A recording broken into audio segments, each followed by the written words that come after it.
นามัตถุรัตนัตยัสสะขอถวายความนอบน้อมแด่พระรัตนตรัย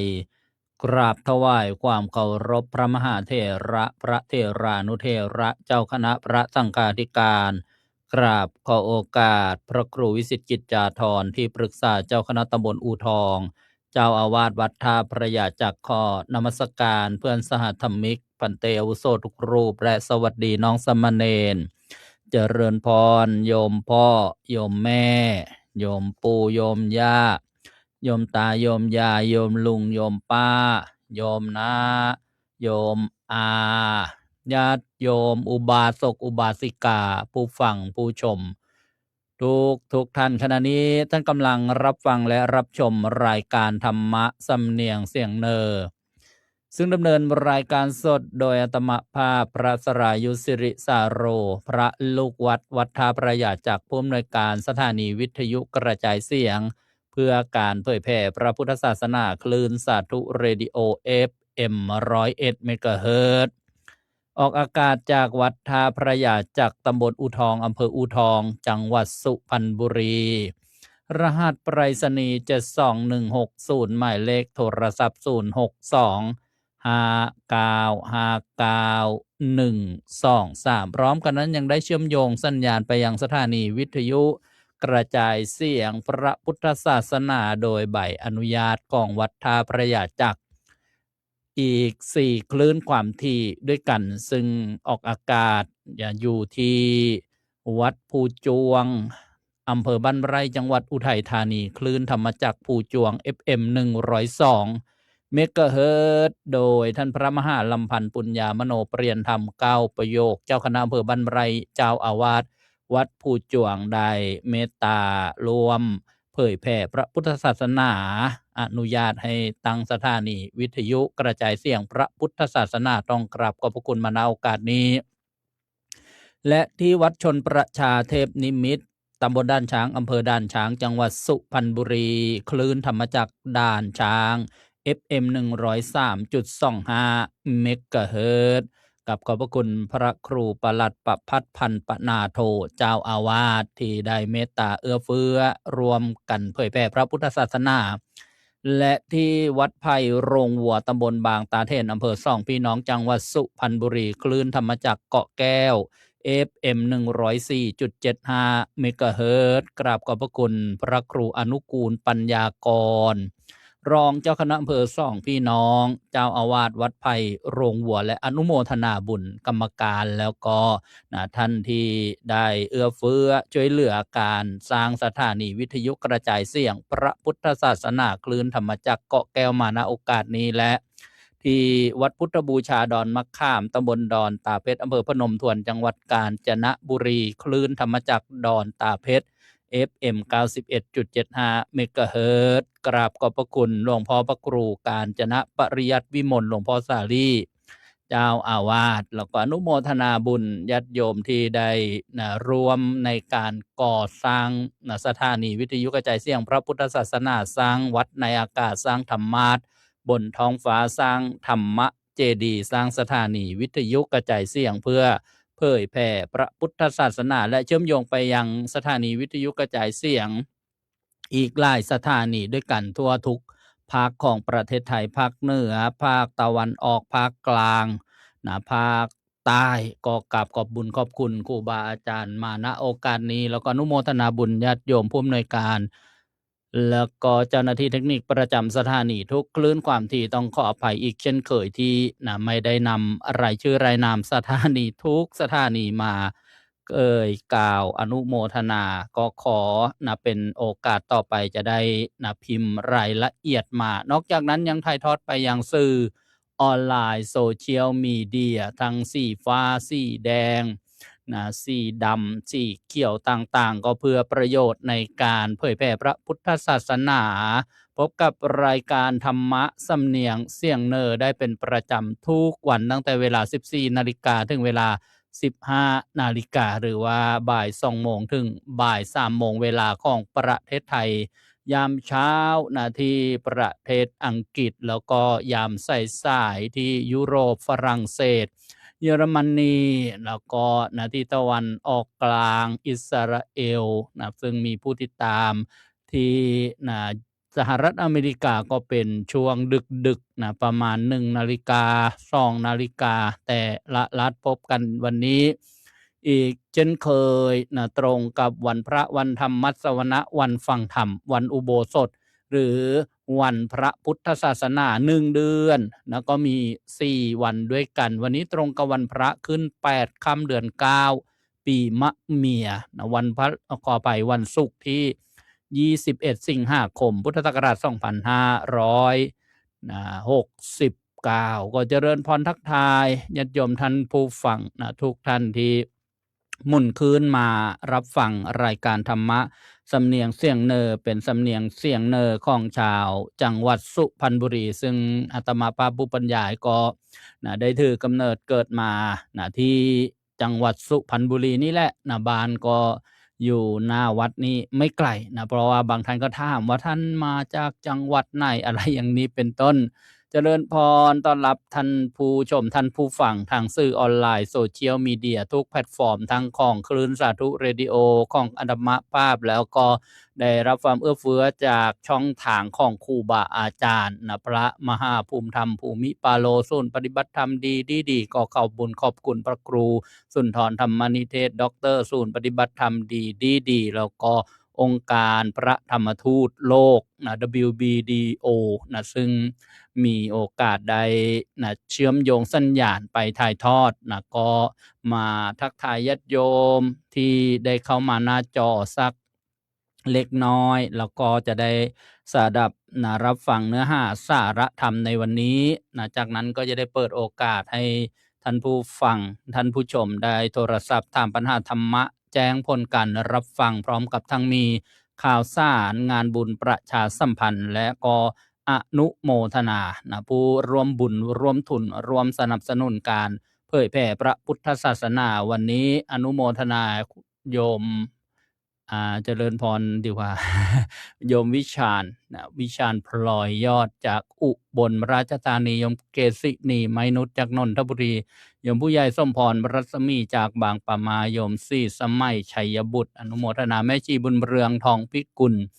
จากวัดศรีอุดมวงศ์อำเภอวังสะพุงจังหวัดเลยโยมคมชาญจากนครนายกที่เคมงคลอันนี้โยมเพื่อนโยมแม่ฟังกันโยมฉลวยทวีศรีจากน้องปิงห้วยกระเจ้าการจนบุรีโยมแต้วกีดาวันทรายทองอนุโมทนาทุกท่านโยมนวลซี่แบโรยามเช้าที่ประเทศอังกฤษโยมดอกกฐินชัดชาญชัยศรีอนุโมทนาโยมหนิงจากบางปะมายมเล็กสมพรอินอำนวยทีมงานลูกน้อยห้อยสั่งโยมสาครชูราโยมไวเด่นชัยประดิษฐ์ตลาดอุทองโยมบุญเรือนพัดเย็นจากบางสะพานน้อยประจวบคีรีขันธ์โยมกรสวยจากอุบลราชธานีโยมบางอ่อนสุภประเสริฐจากกรุงเทพมหานครโยมเมี่ยวบุญญนุชเนียมนุชจากนนทบุรีบ้านแดงปอเปียโยมน้อยมลฤดีมาลุนจากอิสราเอลโยมเฉลียงเสื้อคำอูทองโยมสวรรค์แสเตียสะใหญ่โสมโยมสุวิมลวิทยาปีชยกุลอนุโมทนาโยมชมมั่นจงดีบ่าวนนอนุโมทนาโยมสมนึกนกสกุลโยมสุชาดาโกตจากเยอรมนีโยมวิชาญบอกว่าอยากได้วิทยุเดี๋ยววันนี้จะส่งไปให้แล้วเมื่อเช้าก็ประกอบแล้วก็ทำกับช่างตรงอยู่โยมชัดชายก่อนส่งแก้วอนุโมทนาทุกท่านเมื่อวานนี้ไม่ได้เข้ามาดำเนินรายการสดก็สัญญาณอินเทอร์เน็ตของสถานีคลื่นสาธุเรดิโอซึ่งเป็นแม่ข่ายในการเชื่อมโยงสัญญาณนั้นเสียโดยที่ผู้ให้บริการก็แก้ไขทั้งวันเลยสรุปไปใช้ได้นู่นประมาณ2 ทุ่ม3 ทุ่มที่แรกบอกว่าจะใช้ได้ประมาณ5 ทุ่มก็ใช้เครื่องโทรศัพท์มือถือเบอร์ของสถานีนี่แหละได้ใช้เป็นเครื่องปล่อยสัญญาณอินเทอร์เน็ตแล้วก็ถ่ายทอดไปความแรงก็ไม่พอแล้วก็เลยบอกญาติโยมผู้ฟังว่าวันนี้อย่าโทรมาเพราะว่าไม่ได้เข้าใน ห้องนะคือโทรศัพท์ต้องเชื่อมนะกับคอมพิวเตอร์อยู่นะก็อีกสักครู่ค่อยโทรมานะญาติโยมเดี๋ยวนะบรรยายธรรมะวันนี้ที่ได้นะค้างกันไว้หมายถึงว่านะบรรยายมาตามลำดับนะโยมแม่สาวลูกแกะจากอุบลนะเดี๋ยวตอนที่บรรยายนะเสร็จในเรื่องของบุคคลสำคัญนางกุชุตรากับนางสามาวดีระหว่างนี้นะก็ท่านที่ได้เข้ามาก็ช่วยกันกดถูกใจกดไลค์นะกดแชร์นะร่วมกันเผยแผ่ธรรมะนะดูท่าทางของผู้บรรยายอาจจะนะดูอิดโรย เรียกว่าช่วงนี้ทำความเพียรทำนะวัตถุมงคลนะเมื่อคืนก็ปลุกเสกจนดึกดื่นเลยโอ้โหกว่าจะนะได้พักผ่อนนะก็ใช้เวลานะแต่โยมไม่ต้องกังวลนะเพราะว่าเป็นการทำความเพียรที่จะก่อให้เกิดนะประโยชน์นะในการรับฟังนะในการที่ทำเครื่องนะอุปกรณ์นะรับสัญญาณนะวันนี้มาฟังกันต่อในเรื่องนะของบุคคลที่ได้รับ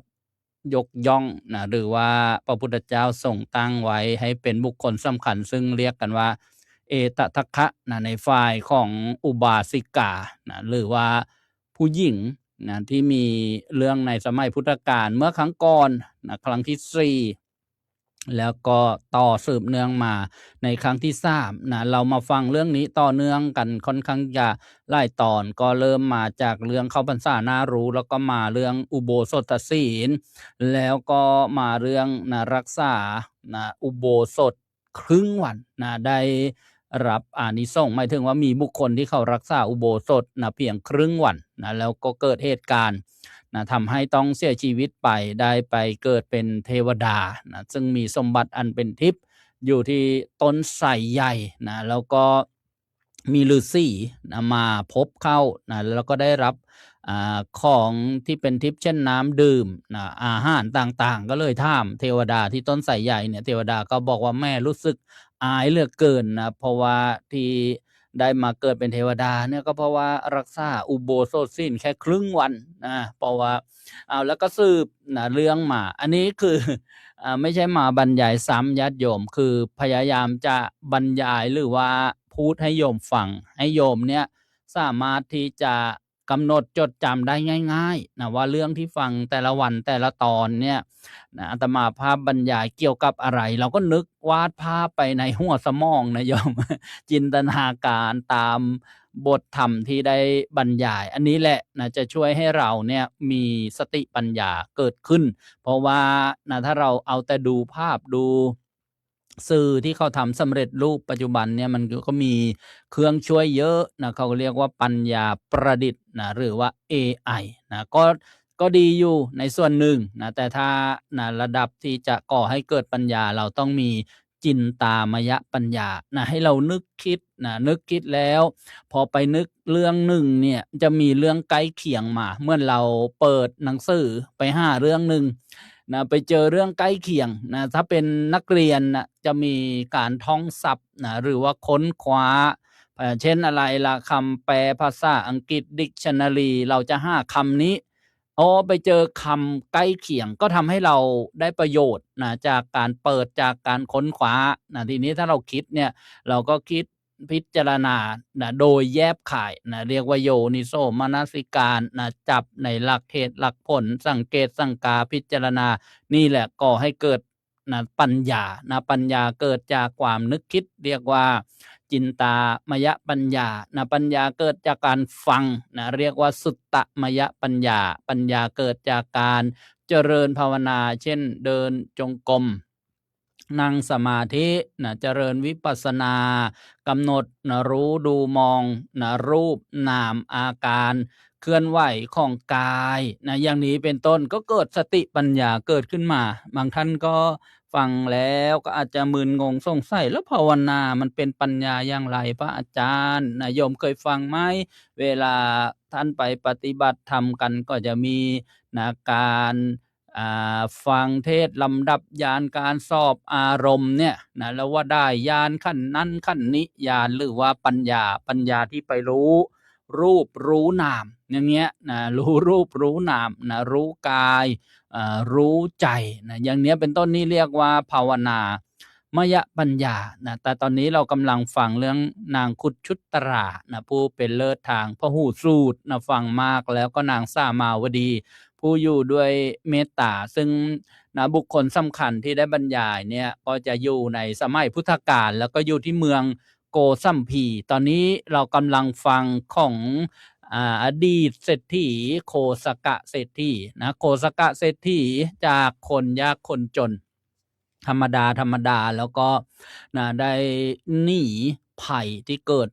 โรคระบาดต่างๆเดินทางนะย้ายเมืองกันนะย้ายเมืองนะเขาเรียกว่าต้องอ่าทลายข้างฝ้าหนีเลยนะเพราะว่าประตูนี่ถูกปิดล็อกนะก็เคยบรรยายว่าเหมือนยุคสมัยที่เราผ่านกันมานะช่วงที่โรคระบาดโควิด -19 นะล็อกดาวน์อะไรอย่างนั้นนะคนจะออก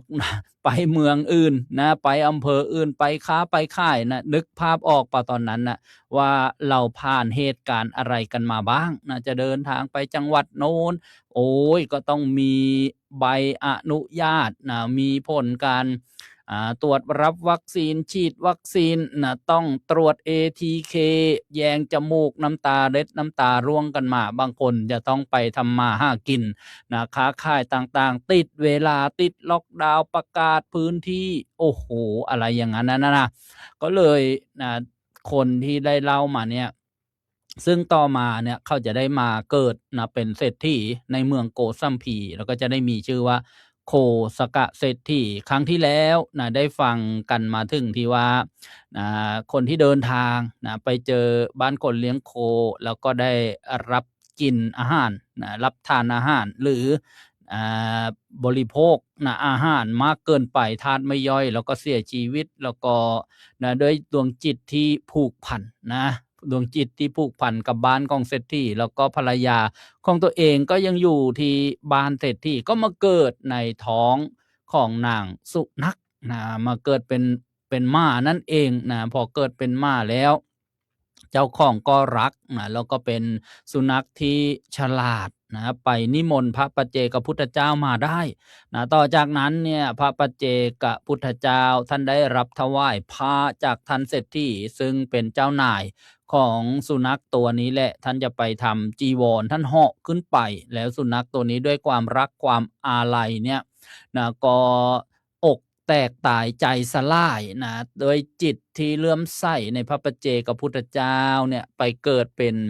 เทวดานะบนเทวโลกสวรรค์ชั้นดาวดึงส์นะแล้วก็มีลักษณะพิเศษพอเวลาพูด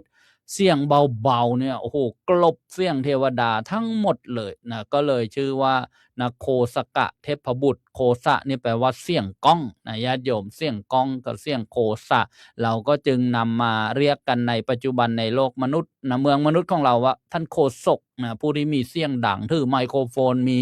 เครื่องขยายไฟฟ้านะประกาศกระจายเสียงนะงานวิกงานวัดงานนะบุญต่างๆอะไรนี้นะก็เลยบอกว่าโคศกทีนี้โคสกะเทพบุตรเนี่ยก็เสวยบุญอยู่นะบนเทวโลกสวรรค์ก็จนนะหมดบุญจากเทวโลกสวรรค์ก็ต้องจุติเทวดาเนี่ยเวลาจะไปเกิดที่อื่นนี่เขาไม่เรียกว่าเทวดาตายนะเขาเรียกว่าจุตินะจุตินี่แปลว่าเคลื่อนไปนะญาติโยมจุติเนี่ยไม่ใช่แปลว่าเกิดนะจุติเนี่ยภาษาชาวบ้านนะก็คือตายนั่นเองนะหรือว่าเคลื่อนไปเปลี่ยนภพเปลี่ยนภูมิไปนะก็เรียกว่าจุติแล้วก็มาถือปฏิสนธินะปฏิสนธิเนี่ยก็คือเกิดนะหรือว่าในคำที่นะเรียกว่าอะไรนะชาตะใช่ไหมนะชาตะนะแล้วก็คู่กับคำว่าอะไรมรณะนะหรือว่ามะตะนะมะตะแล้วก็มรณะนะอย่างเนี้ยจุติแล้วก็มาถือปฏิสนธิในโลกมนุษย์ทีนี้แหละนะที่ได้เคยบอกว่าตอนที่โคสกะเทพบุตรเนี่ยเกิดเป็นลูกสุนัขตอนนั้นมีพระปัจเจกพุทธเจ้าคือไม่ใช่ยุคที่มีพระสัมมาสัมพุทธเจ้าของเราเรียกว่าก่อนนะยุคพุทธกาลนานพอสมควรนะก็ เวลาก็หมุนเวียนเปลี่ยนไปนะไหมเคยฟังกันแล้วว่าโลกมนุษย์นะกับเทวโลกสวรรค์เนี่ยวันคืนเนี่ยมีความแตกต่างกันอย่างไรนะเช่น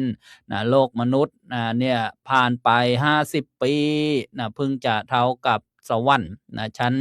จาตุมนะเพียงแค่วันหนึ่งกับคืนหนึ่งเท่านั้นเองนะแล้วก็นะ100ปีของเมืองมนุษย์นะโห100ปีนะใครอยู่ได้100ปีเป็นยังไงญาติโยมก็แก่ชรานะเฒ่าชแลแก่ชราใช่ไหมนะจะเดินจะกินอยู่ทำอะไรก็ลำบากนะใครที่มีอายุ100ปีแล้วจะอยู่แบบสุขสบายนั่นก็เป็นไปได้ยากนะส่วนมากก็นอนนะติดโต๊ะติดเตียงนะติดเก้าอี้เรี่ยวแรงที่เคยมีมันก็ถดถอยไปซึ่งเป็นเป็นธรรมดานะในกฎของธรรมชาตินะเรียกว่ากฎของไตรลักษณ์อนิจจังนั่นไงมันอยู่คงทนไม่ได้นะเราทุกคนเนี่ยนะถ้าไม่ศึกษานะกฎของธรรมชาติกฎของไตรลักษณ์แล้วเราก็จะทำใจไม่ได้นะยอมรับความจริงไม่ได้นะเพราะฉะนั้นเราต้องศึกษาเรียนรู้นะเพื่อให้เกิดความเข้าใจเมื่อเกิดความเข้าใจแล้วเราก็จะยอมรับได้นะเมื่อยอมรับได้แล้วเราก็จะปล่อยวางได้นะศึกษาเรียนรู้เข้าใจยอมรับปล่อยวางอ่านตัวออกบอกตัวได้ใช้ตัวเป็นวางลงแล้วก็ปลงตกนะมันก็เป็นเช่นนี้แหละนะทีนี้โลกมนุษย์100ปีนะเท่ากับวันหนึ่งคือ1ของนะเทวโลกสวรรค์นะชั้นดาวดึงส์ชั้นที่2นั่นเองนะญาติโยมนะนี่เรียกว่านะในยุคสมัยนะของโคสกะเทพบุตรแล้วก็วันเวลามาจนถึงยุคที่นะมีพระสัมมาสัมพุทธเจ้าของเรามาอุบัติตรัสรู้เนี่ยโคสกะเทพบุตรนะเมื่อจุติจากเทวโลกสวรรค์แล้วก็มาปฏิสนธินะในเมืองมนุษย์นะก็อยู่ที่เมืองโกสัมพีนั่นแหละมีพระเจ้าอุเทนไปเกิดในท้องของนะแม่ที่มีอาชีพนะเลี้ยงชีพด้วยรูปนะภาษาในคัมภีร์อัตถกถาขยายความพระไตรปิฎกท่านบอกว่ามาเกิดในหญิงที่มีอาชีพเลี้ยงชีพด้วยรูปอาตมาก็งงเขาเลี้ยงชีพด้วยรูปหมายถึงอะไรรูปคืออะไรญาติโยมรูปก็คือร่างกายนะร่างกายกายเนื้อเนี่ยเรียกว่ารูปนะแล้วก็จิตใจเรียกว่านามนะอ่าหญิงที่มีอาชีพนะที่ทำมาหากินด้วยรูปเนี่ยก็คือว่าเป็นหญิงที่ในปัจจุบันเราก็เรียกว่าหญิงค่ายตัวนั่นแหละนะแต่จริงๆในดั้งเดิมเลยเนี่ยคำว่าหญิงโสเพณีนะแปลว่าหญิงงามเมืองนะแล้วก็เป็นตำแหน่งนะที่พระราชาแต่งตั้งนะก็มีเรื่องเกิดนะที่ประเทศอินเดียนั่นแหละนะเกิดมันเป็นหญิงงามเมืองคนแรกคือใครคือนางอัมพปาลีนะแล้วก็มีใครอีกล่ะที่เมืองนะราชคฤห์นางสิริมาอย่างเงี้ยญาติโยมนะสรุปว่าโคสกะเทพบุตรจุติจากดาวดึงส์เทวโลกสวรรค์นะมาปฏิสนธินะในครรภ์ของมารดานะซึ่งมีอาชีพเลี้ยงชีพด้วยรูปนะเป็นหญิงโสเพณีเป็นหญิงงามเมืองนะถ้าบ้านเราปัจจุบันบางคนก็ดูหมิ่นดูแคลนนะว่าเป็นหญิงขายตัวนะหรือบางคนก็บอกว่า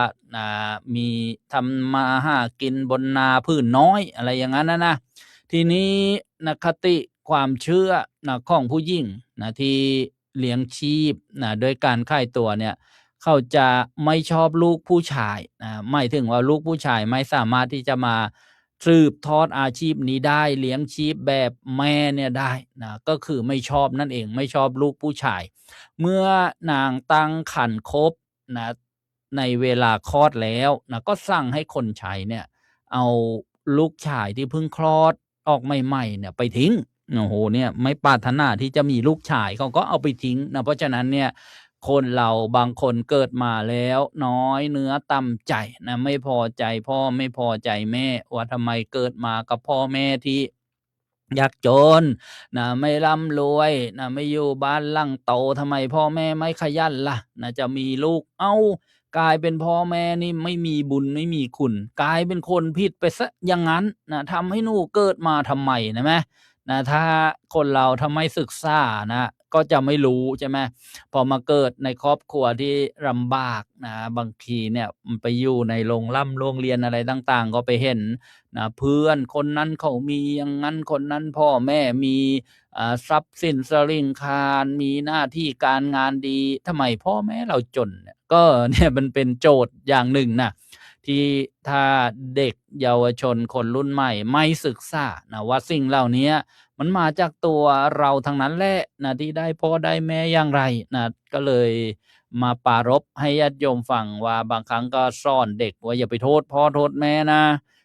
ว่าเราเนี่ยเกิดมายากจนข้นแค้นเพราะพ่อแม่ไม่ขยันไม่ใช่ท่านให้เราเกิดแล้วก็อยู่รอดปลอดภัยมีชีวิตดำรงอยู่เป็นคนเนี่ยบุญนักบุญหนาเขาไม่เอาเราไปทิ้งตั้งแต่เด็กๆไม่เอาขี้เถ้ายัดปากเป็นคำเก่าที่คนเก่าบอกว่าเด็กถ้าโตขึ้นมาแล้วเกเรเขาก็จะพูดว่ารู้อย่างนี้เอาขี้เถ้ายัดปากให้มันตายไปตั้งแต่เด็กๆก็ดีแล้วจะได้ไม่ต้องมาเถียงพ่อเถียงแม่บางคนนี่มันด่าพ่อด่าแม่ตีพ่อตีแม่ไล่พ่อไล่แม่โอ้มีจริงๆญาติโยมฆ่าพ่อฆ่าแม่ก็มีเรียกว่ามาตุฆาตปิตุฆาตไม่เจริญไม่เจริญหรอกวันก่อนพระครูอุดมวรานุวัตรวัดศรีอุดมวงศ์บรรยายในวันแม่แห่งชาติก็บอกท้าเลยไปเลยไปทำมาหากินอะไรต่อให้มี10 มือ 10 มือ10 เท้า2 หัวแต่ก็พูดอันนั้นไม่เจริญหรอกไม่เจริญรุ่งเรืองหรอกคนที่เนรคุณพ่อเนรคุณแม่ไม่ดีกับพ่อกับแม่เนี่ยมองหาคุณงามความดีพ่อแม่ไม่ได้ไม่รู้บุญไม่รู้คุณเนี่ยแหละนี่เป็นสิ่งที่ญาติโยมเมื่อฟังแล้วถ้ามีโอกาสบอกลูกสอนหลานก็จะได้บอกจะได้สอน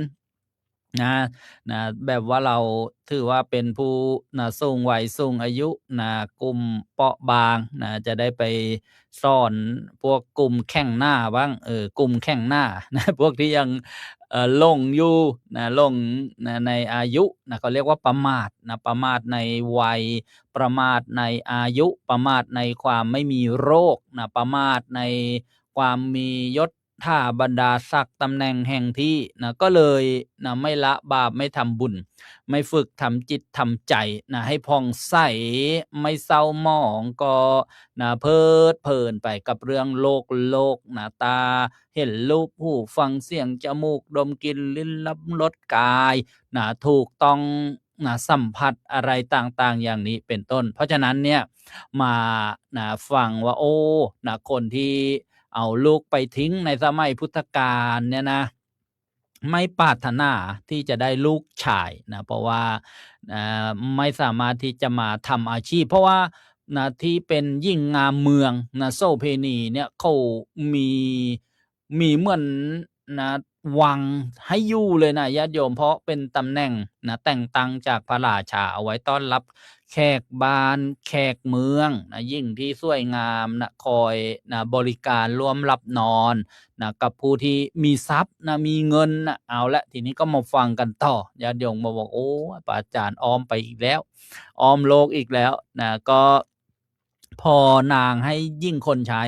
เอาเด็กทารกไปทิ้งเนี่ยคนเนี้ยเด็กทารกเนี่ยก็คือเทวดามาเกิดโคสกะเทพบุตรก่อนจะมาเป็นเทวดาก็เป็นม้าเป็นน้องม้าเป็นสุนัขสุนัขที่อยู่ในบ้านเศรษฐีก่อนจะมาเป็นสุนัขก็เป็นคนที่เดินทางนี่โรคระบาดมากับภรรยาแล้วก็เด็กน้อยลูกน้อยแล้วก็มากินข้าวข้าวไม่ย่อยอาหารไม่ย่อยตายเกิดในท้องสุนัขตายจากสุนัขไปเกิดเป็นเทวดาด้วยอานิสงส์ที่ได้เห่าส่งเสียงไม่ให้สัตว์ร้ายมาทำอันตรายกับพระปัจเจกพุทธเจ้าแล้วก็จิตเลื่อมใสใจศรัทธาเมื่ออกแตกเสียใจพระปัจเจกพุทธเจ้าเหาะ นะขึ้นท้องฟ้าไปส่งเสียงจนขาดใจตายนะไปเกิดเป็นเทวดาเพราะหมดบุญเทวดานี่หมดบุญด้วยนะโยมก็แล้วแต่บุญที่ทำมาว่าบางคนก็บอกว่าอยากจะไปเกิดนะเป็นเทวดาบนสวรรค์นะก็แตกต่างกันด้วยนะด้วยบุญด้วยบารมีนะด้วยอานุภาพนะด้วย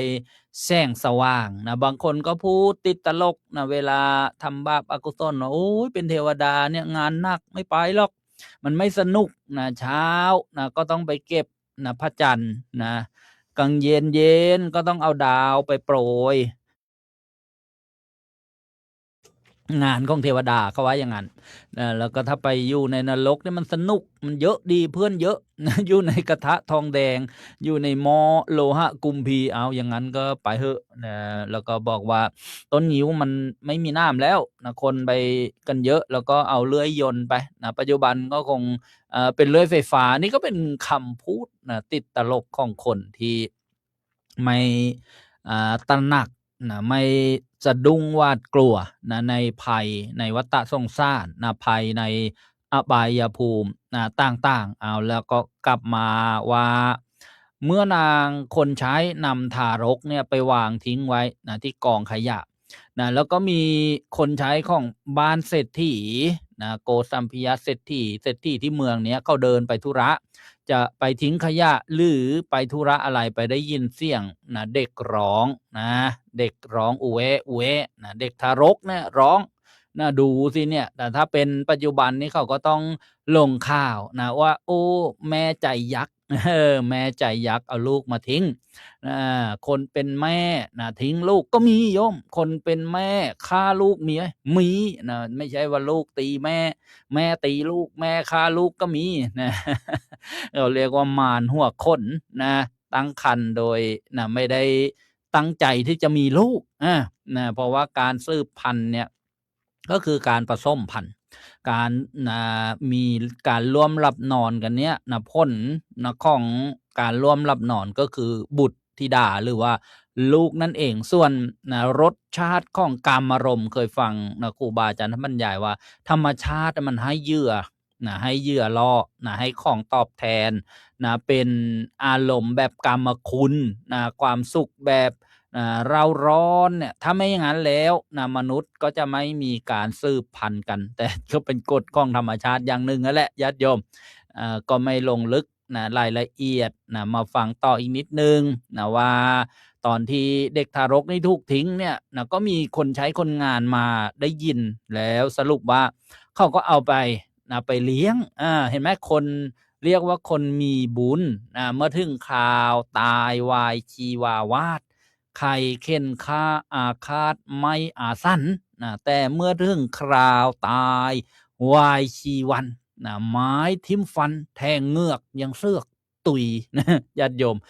คนนะไม่ถึงคราวนะไม่ถึงคราวไม่ถึงคาดนะคาดเนี่ยเวลาไปประเทศอินเดียนะมีแม่น้ำคงคาเช่นที่เมืองพาราณสีนะทีเนี้ยเมืองพาราณสีเนี่ยจะมีแม่น้ำศักดิ์สิทธิ์ชื่อว่าแม่น้ำคงคาแล้วก็เป็นจุดที่ศักดิ์สิทธิ์ที่สุดนะในประเทศอินเดียนะเมืองพาราณสีนี่เป็น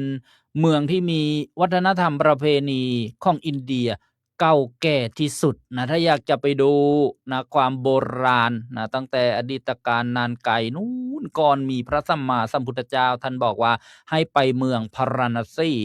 เมืองพาราณสีเรานึกภาพญาติโยมนึกภาพนะว่าแม่น้ำคงคาเคยเห็นตามสื่อสารคดีนะภาพถ่ายวิดีโอที่ครูบาอาจารย์ไปมาหรือบางท่านก็อาจจะเคยไปมาว่าเราไปล่องเรือกันนะมีท่าที่ใช้เผาศพมีท่าที่ใช้อาบน้ำใช้น้ำนะบริโภควิถีชีวิตนะอยู่ติดกันนะหนึ่งท่าเขาก็เรียกว่าหนึ่งคาด คังคาคาดนะท่าราชคาดนะชื่อท่าหนามนะเขาเรียกว่าคาดนะคาดนะคาตะเนี่ยนะญาติโยมเพราะฉะนั้นเนี่ยที่ได้ฟังว่านะถึงคาดแล้วถึงคาดแล้วชะตาถึงคาดแล้วใครถ้ามาถึงคาดนี่ก็คือเตรียมมานะชาปนกิจนะมา เผานะแล้วอินเดียนี่มีประชากรมากนะอันดับหนึ่งของโลกเลยญาติโยม 1,400 ล้านคนนะเพราะฉะนั้นเนี่ยพอเวลามีคนตายเนี่ยกฎหมายก็ต้องบัญญัติไว้ว่าเผาภายใน24 ชั่วโมงเหมือนสมัยโควิดนะแต่อินเดียเนี่ยมาก่อนการโยมนะพอตายเนี่ยต้องเผาภายใน24 ชั่วโมงเขาก็เอาไปเผาที่แม่น้ำนะเช่นแม่น้ำคงคานะมีท่าที่นะใช้ในการเผาศพแล้วก็เผามากเขาบอกว่าไฟตรงเนี้ย 4,000 ปีไม่เคยดับหมายถึงไฟที่อยู่ในห้องไฟนะของผู้ที่ดูแลถ้าบ้านเราก็เรียกว่าสัปเหร่อนายป่าช้าเนี่ยก็เป็นครอบครัวที่ทำมาหากินบริการในการเผาศพชาปนกิจศพไฟนี้ท่านบอกว่าเป็นไฟพิเศษวิเศษอะไรอย่างเงี้ยสืบมาตั้งแต่ 4,000 กว่าปีไม่เคยดับเหมือนเติมตะเกียงไว้ตลอดเนี่ยญาติโยมเวลามีใครมาเผาเนี่ยก็ไปต่อจากไฟประธานเนี่ยมาเห็นไหมนี่เรียกว่าชะตาถึงคาดนะโอ้โหคำว่าถึงคาดเนี่ยก็เลยบอกว่าโคสกเทพบุตรนะเมื่อมาเกิดเป็นทารกแล้วเขาเอาไปทิ้งนะก็ไม่ตายนะไม่ถูกทอดทิ้งมีคนใช้คนงานมาพบเห็นเกิดความเอ็นดูเอาไปเลี้ยงนะอยู่ในบ้านเรือนของตนนี่เรียกว่าจากคนธรรมดานะไปเกิดเป็นสุนัขจากสุนัขไปเป็นเทวดาจากเทวดานะก็ลงมาเกิดที่เมืองมนุษย์นะของโคสกะ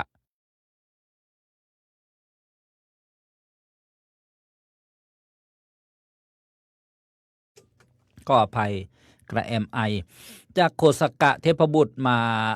นะเป็นมนุษย์แล้วซึ่งต่อไปเนี่ยเขาก็จะเป็นโคสกะเศรษฐีนะโคสกะเศรษฐีแล้วก็จะมีเรื่องเกี่ยวข้อง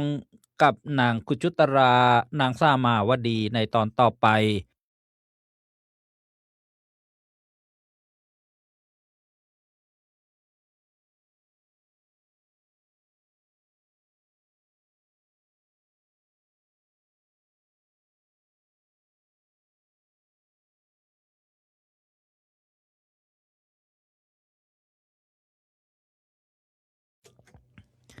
ต้องขออภัยกับแอมไอก็เลยนะปิดไมโครโฟนจิบน้ำนะสักนิดหนึ่งวันนี้ก็ได้มาฟังกันในเรื่องของนางคุจุตราและนางสามาวดีซึ่งเป็นตอนที่5นะญาติโยมตอนเนี้ยโคสกะนะเทพบุตรนะลงมาจากเทวโลกสวรรค์เรียกว่าจุตินะจากเทวโลกสวรรค์มาปฏิสนธิในเมืองมนุษย์แล้วนะเกิดในท้องของหญิงโสเพณีนะนางก็ไม่ปรารถนาที่จะเอาลูกชายไว้ถ้าเป็นผู้หญิงเนี่ยเขาเลี้ยงไว้เลี้ยงอย่างดีนะแล้วก็บอกให้คนใช้เอาไปทิ้งนะแล้วก็มีคนใช้ของเศรษฐีนะที่เมืองนี้มาเจอนะแล้วก็เอาไปเลี้ยงนะวันนี้ตอนที่5นะถูกทิ้งแล้วนะแต่ว่าด้วยคำที่ว่าไม่ถึงคาดนะคนที่ไม่ถึงคาดเนี่ยทำยังไงนะก็ไม่ตายไม่เสียชีวิตมารอดออกมาได้นี่ก็พอสังเขปนะกับเวลาอนุโมทนาญาติโยมที่ติดตามรับชมรับฟังนะมีใครฟังกันบ้างเดี๋ยวจะได้มาเจริญพรทักทายจากท้ายไปข้างบนก็แล้วกันเจริญพรโยมเคโอจากฝรั่งเศสบอกว่าโยมนี่เป็นเป็นครั้งแรกที่โยมได้ฟังเรื่องโคสกะเทพบุตรที่มาของคำว่าโคศกนะโยมโคศกถ้าโคสะนี่แปลว่าเสียงก้องเสียงก้องกังวานใครอยากจะฟังเสียงก้องกังวานเป็นยังไงไปออกเสียงในห้องน้ำหรือในตุ่มน้ำนั่นนะเสียงก้องเสียงเพราะ เสียงเอ็กโคอะไรอย่างนั้นนะโยมปอเปียนะจะพิมพ์ว่าสาธุหรือยังไงเนี่ยมาเป็นสาที่เนี่ย โยมเชียงใหม่ซี่เฮราบอกว่าพระอาจารย์ประกอบมาให้ดูด้วยก็ดีภาพประกอบแม่น้ำคงคาไม่ได้เตรียมมาว่าจะบรรยายเกี่ยวกับแม่น้ำคงคาเนื้อหาในธรรมะที่บรรยายนั้นพาไปจากคำว่าถึงคาดก็นึกถึงถ้าไปคงคาเนี่ย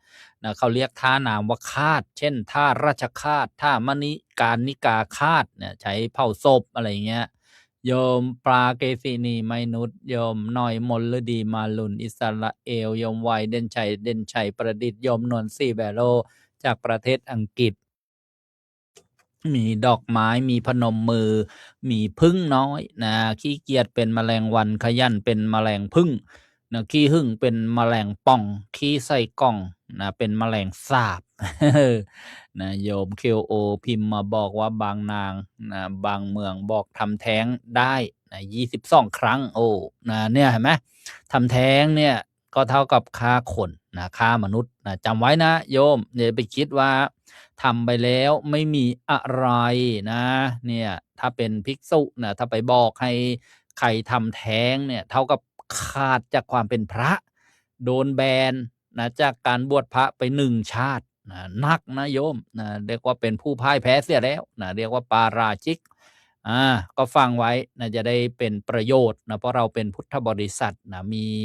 นะความเกี่ยวข้องวัดวาอารามอะไรต่างๆนะมีการนะบวชลูกบวชหลานบางอย่างเราจะได้ช่วยกันอุปถัมภ์ค้ำชูสนับสนุนส่งเสริมเตือนจิตสะกิดใจนะบอกนะเพราะว่าเป็นกำลังซึ่งกันและกันนะพระภิกษุก็เป็นกำลังศรัทธาให้ญาติโยมนะได้มีศรัทธาความเชื่อความเลื่อมใสในพระธรรมคำสอนของพระสัมมาสัมพุทธเจ้าแล้วก็มีกำลังใจที่จะเกิดปรารภความเพียรละชั่วนะทำดีทำจิตใจให้ผ่องใสญาติโยมก็เป็นกำลังจิตกำลังใจสนับสนุนปัจจัย4นะกับพระภิกษุสามเณรนะพูดด้วยความเมตตาทำด้วยความเมตตาคิดด้วยความเมตตาถวายปัจจัย4พระพอเวลาเห็นโยมดีแล้วเนี่ยพระก็ต้องนะสำรวมระวังว่าอุ้ยนะเขาเนี่ยนะถวายปัจจัย4ก่อนให้ก็ไหว้เรานะให้แล้วก็ไหว้เราอีกมีที่ไหนล่ะคนที่นะมาข้องแล้วก็นะคนให้นี่ต้องไหว้แทนที่คนที่ได้รับเนี่ยจะไหว้ใช่ไหมตอนนี้มีโยมโทรมาจะได้รับสายน้ำใหม่ทราบว่าโยมปานิชทับทิมจากบางระจันสิงห์บุรีเจริญพรโยมปราณีชอ้าวสายวางไปเสียก้อนนะเขาเรียกว่าสายหลุดนะโทรมาใหม่ทีนี้ก่อนที่จะได้เปิดสายน้ำใหม่เหลือเวลานะไม่มากก็จะมีประชาสัมพันธ์งานบุญนะงานบุญก็มีรายงานด้วยกันนะงานเร่งด่วนบ้างงานนะปัจจุบันทันด่วนบ้างเมื่อสักครู่เตรียมภาพโปสเตอร์ไว้แล้วอ่าแหมนะขออภัยเดี๋ยวรับสาย รับสายก่อนเจริญพรโยมปราณีชทับทิมกราบนมัสการพระอาจารย์ค่ะพระอาจารย์สัญญาณว่าสามชุกไม่ออกค่ะอ๋อแต่ที่ด้านช้างออกอากาศปกติใช่ไหมโยมออกค่ะแต่ว่าสามชุกไม่ออกเงียบไปตั้งแต่เมื่อไหร่โยมมีรายการของหลวงพ่อพระมหาบุญช่วยอยู่วันนี้แต่เมื่อวานนี้ก็มีของหลวงพ่อโบเรียนมีแต่ว่าที่ดันช้างไม่มีหลวงพ่อบัวเรียนเมื่อวานสัญญาณไม่มาจากทางต้นทางนะแต่ที่ว่าสามชุกออกอากาศค่ะแต่วันนี้ของพระอาจารย์ไม่มีของที่ออกอากาศจากวัดสัมชุกใช่ค่ะตอนนี้ไม่มีค่ะไม่มีรายการสำเนียงเสียงเลยไม่มีเจริญพรเดี๋ยวจบรายการจะได้ไปตรวจสอบนะอนุโมทนาสาธุค่ะสาธุเมื่อสักครู่พูดค้างไว้ว่าจะประชาสัมพันธ์งานบุญนะในวันศุกร์ที่28สิงหาคมนี้ญาติโยมนะจะพาญาติโยมไปฟังเทศน์ฟังธรรมปฏิบัติธรรมสั้นจรนะด้วยคณะสงฆ์อำเภอบ้านไร่จังหวัดอุทัยธานีนะปารภจะได้มีงานบุญทอดพระป่าสามัคคีสมทบทุนสร้างหลังคาอาคารนะเรียนของมหาวิทยาลัยสงฆ์นะอุทัยธานีก็คือมหาวิทยาลัยมหาจุฬาลงกรณราชวิทยาลัยหรือชื่อย่อว่ามจรนะเป็นที่นะศึกษาของพระภิกษุสามเณรแล้วก็ฆราวาสญาติโยมเนี่ยกำลังสร้างอาคารแล้วก็มุงหลังคาขาดนะปัจจัยอยู่นะประมาณ600,000 บาทนะเพราะฉะนั้นก็จึงนะได้มีโอกาส นะจะได้จัดงานนะฟังธรรมทอดผ้าป่านะในวันศุกร์ที่28สิงหาคมที่จะถึงนี้โดยนะมีการนิมนต์พระมหาบุญช่วยนะปัญญาวชิโรมาเทศน์นะมาแสดงธรรมกับอาตมาภาพนะเรียกว่าแสดงธรรมคู่ในวันนั้นนะก็บอกญาติโยมตอนนี้นะทีมงานก็ประชาสัมพันธ์แล้วก็ให้จับจองสำรองที่นั่งไปเช้าเย็นกลับนะญาติโยมไปเช้าเย็นกลับที่นั่งละ400 บาทก็ตอนนี้ก็นะพยายามกระจายข่าวกันแล้วก็จะได้นะเปิดเสียงนะประชาสัมพันธ์เจริญพรโยมวิชาญ กราบนมัสการครับพระอาจารย์ นะเป็นยังไงบ้างทางนู้นฝนหยุดตกหรือยัง ยังเลยครับ เดี๋ยววันนี้จะส่งวิทยุไปแล้วนะเออ ครับผมขอบพระคุณครับ แล้วก็ด้วยความเมตตา เพราะว่า โอ้โห ทดลองนะรุ่นนี้นะรู้สึกว่าจะปลุกเสกยากนะเมื่อเช้านี้ก็ โอ้ไม่ อุปกรณ์เสียไป4-5 ชิ้น แล้วกว่าจะเจอว่า เอ๊ะมันขัดข้องตรงไหน เพราะต้องทดสอบให้แน่ใจว่า เมื่อเอาไปใช้แล้วเนี่ยนะจะต้องนะได้ประโยชน์นะเมื่อระบบชาร์จแบตเสียแล้วจะทำยังไงสรุปว่าก็ได้สาเหตุนะที่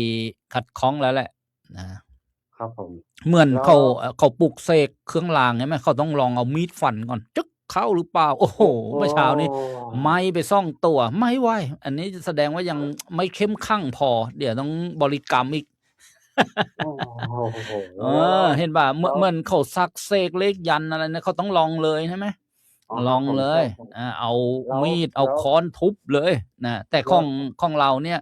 ต้องลองเปิดฟังดูว่ามันชาร์จได้ไหมมันดังดีไหม แล้วที่อยู่ยังอยู่ใช่ไหมครับ ที่อยู่ผม นายโยมย้ายที่อยู่หรือเปล่าล่ะ ไม่ได้ย้ายไปไหนครับ มันก็อยู่ที่เดิมใช่ไหมล่ะ เมื่อเช้านี้ก็ไปงานวันเกิดหลวงตาพระครูศรีตาลังการมา อ๋ออนุโมทนาวันคล้ายวันเกิดของพระครูศรี ครับผม พระครูเกษมก็ไปแล้วก็เลยไม่ได้จัดงานรายการเที่ยงวันนี้ ใช่ครับ กับขอบคุณในความเมตตาครับผม เจริญพรสาธุ สาธุครับ อันนี้ก็เป็นผู้ฟังมานาน เวลาไปวัดพิษโสภารามก็จะมากราบมาถ่ายรูป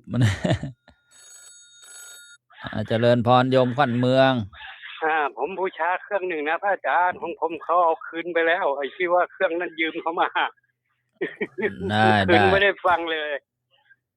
ผมว่าจะโทรไปหาพระอาจารย์ที่แรกจะให้เพื่อนพาไปเอาอะ ไม่ต้องหรอกเดี๋ยวส่งไปให้หรือฝากคนแถวนั้นไปให้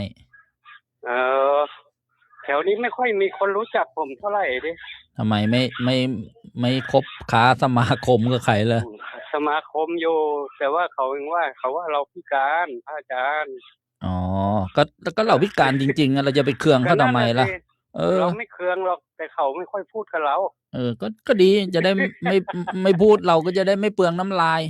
อยู่นิ่งๆก็ดี พูดมากก็มันรู้ว่ามันเหนื่อยนะคอแหบคอแห้งบางวันเนี่ยโอ้โหเสี่ยงหายไปไหนมันพูดเยอะเกิน คนไอ้แก่ตะก่อนเนี่ย ที่พระอาจารย์ผมขอให้นะแต่เขาก็สิ้นอายุไปแล้ว นั่นแล้วก็ยืมมาลูกชายเขาไม่ให้ฟัง ยืมมาฟังแค่ชั่วโมงเดียว เนี่ยอาตมาก็กำลังเร่งผลิตอยู่เนี่ยโอ้โหมวน ครับ มวนซ่านก็แต่ละรุ่นก็หายากเข้าไปแล้วก็มันเป็นเทคนิคอะนะหมาย ลู ถึ ก ง ศิษย์พระอาจารย์จำบ้านได้เปล่าล่ะถ้ามาตรงนะ แต่ว่าฝากระบบส่งไปก็สะดวกดีนะไม่ยากหรอก ที่อยู่เดิมโยมยังไม่ได้ย้ายไปไหนใช่ปะ อยู่ที่เก่านี่แหละครับ อยู่ที่เก่ารู้เรื่อง ครับ จดไว้แล้ว ครับ อนุโมทนาสาธุ ครับกลับมาตรการ เจ ครับ ริญพร อันนี้ก็เป็นโอ้โหผู้ฟังกันมานานโยมขวัญเมืองเป็นเขาเรียกว่าปัจจุบันเขาเรียกว่ากลุ่มเปราะบางผู้พิการทางสายตาเคยไปไปเยี่ยม อนุโมทนาโยมคำมุลเลอร์จากเยอรมนีนะก็ได้พิมพ์นมัสการมาบอกตอนไอไม่เป็นไรไอเลิฟอยู่ กลายเป็นว่าผู้ฟังก็โทรมานะเปิดโอกาส0625959123เจริญพร นมัสการเจ้าค่ะ โทรจากที่ไหนโยม เซ สงอรุณทรัพย์สแกจะทวงถามว่า วิทยุได้ยังเจ้าคะ โอ้ยจวนละโยมอ่า ท่านบอกว่าอาทิตย์หนึ่งก็คอยแล้วนี่ป่านนี้ยังไม่ได้ จะอาทิตย์หนึ่งไม่ได้ก็ต้อง2 อาทิตย์อาตมาจดชื่อโยมไว้หรือยังเนี่ย โจทย์ค่ายุพินยั่งยืนบ้านเลขที่90/1 หมู่ 1 ตำบลแสงอรุณอำเภอทับแก่จังหวัดประจวบค่ะ เจริญพร เอากี่เครื่องนะตอนนั้นนะ จะถามเจ้าค่ะ โอ้ขออภัยนะตอนนี้พอดีมัน ได้แต่ข่าวว่าท่านเอาไปตรงนู้นและใครก็เอามาตรงนี้ได้ข่าวเดี๋ยวต้องทวงที่ว่าเมื่อวานไม่โทร วัน เพราะ นี้ เมื่อวานใช้โทรศัพท์ข่าว วันนี้มีมานั่งรอก็มีนะออกจากเตาร้อนๆเลย วันนี้ไปคุยกับพวกที่ว่าคุยกันว่าคนละเครื่องอะนะไปคุยกับเขาก็บอกว่า ดีแล้วเนี่ยจะส่งมาก็ดีจะได้รู้ก็ว่าอย่างนี้ โมทนานะเดี๋ยวสัปดาห์หน้านะไม่น่าจะนานเกินรอ นะเจ้าค่ะ ไม่น่าจะนานเกินรอได้นี้แล้วได้แบบได้อย่างที่ค่อนข้างลงตัวแล้ว เจ้าค่ะ ทีเนี้ยจะต้องรอมวลซ่านมาจากประเทศจีนนี่แหละจะนานตรงนี้แหละ ลงเรือมา1 อาทิตย์อะไรอย่างเงี้ยนะ แต่อีกคนนึงเขาบอกว่าให้ได้มาก่อนนะพอได้มาก่อนแล้วเดี๋ยวเขาจะดูแล้วเขาจะสั่งมั่งเขาว่า ได้ทางนั้นแหละนะอนุโมทนาช่วยกันนะเชิญชวนมาฟังนะเจริญพร เจ้าค่ะ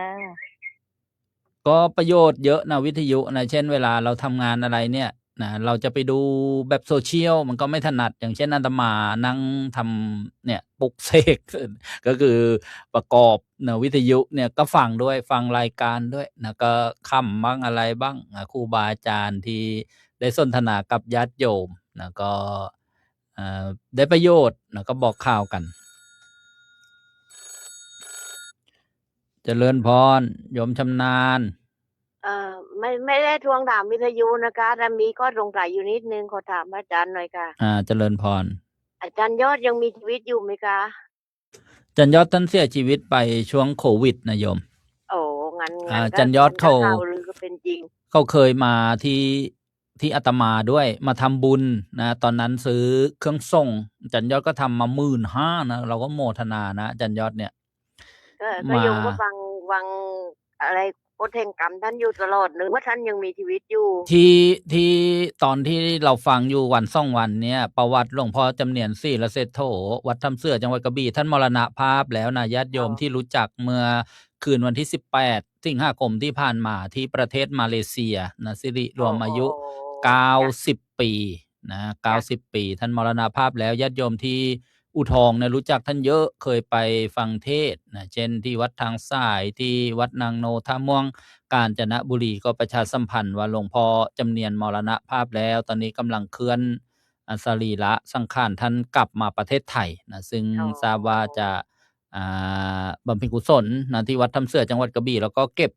ก็บศพท่านไว้นะนี่ก็เป็นข่าวเกี่ยวกับนะพระสุปฏิปันโนอีกรูปหนึ่งอาตมาก็คุ้นเคยท่านเคยกราบเคยไหว้เคย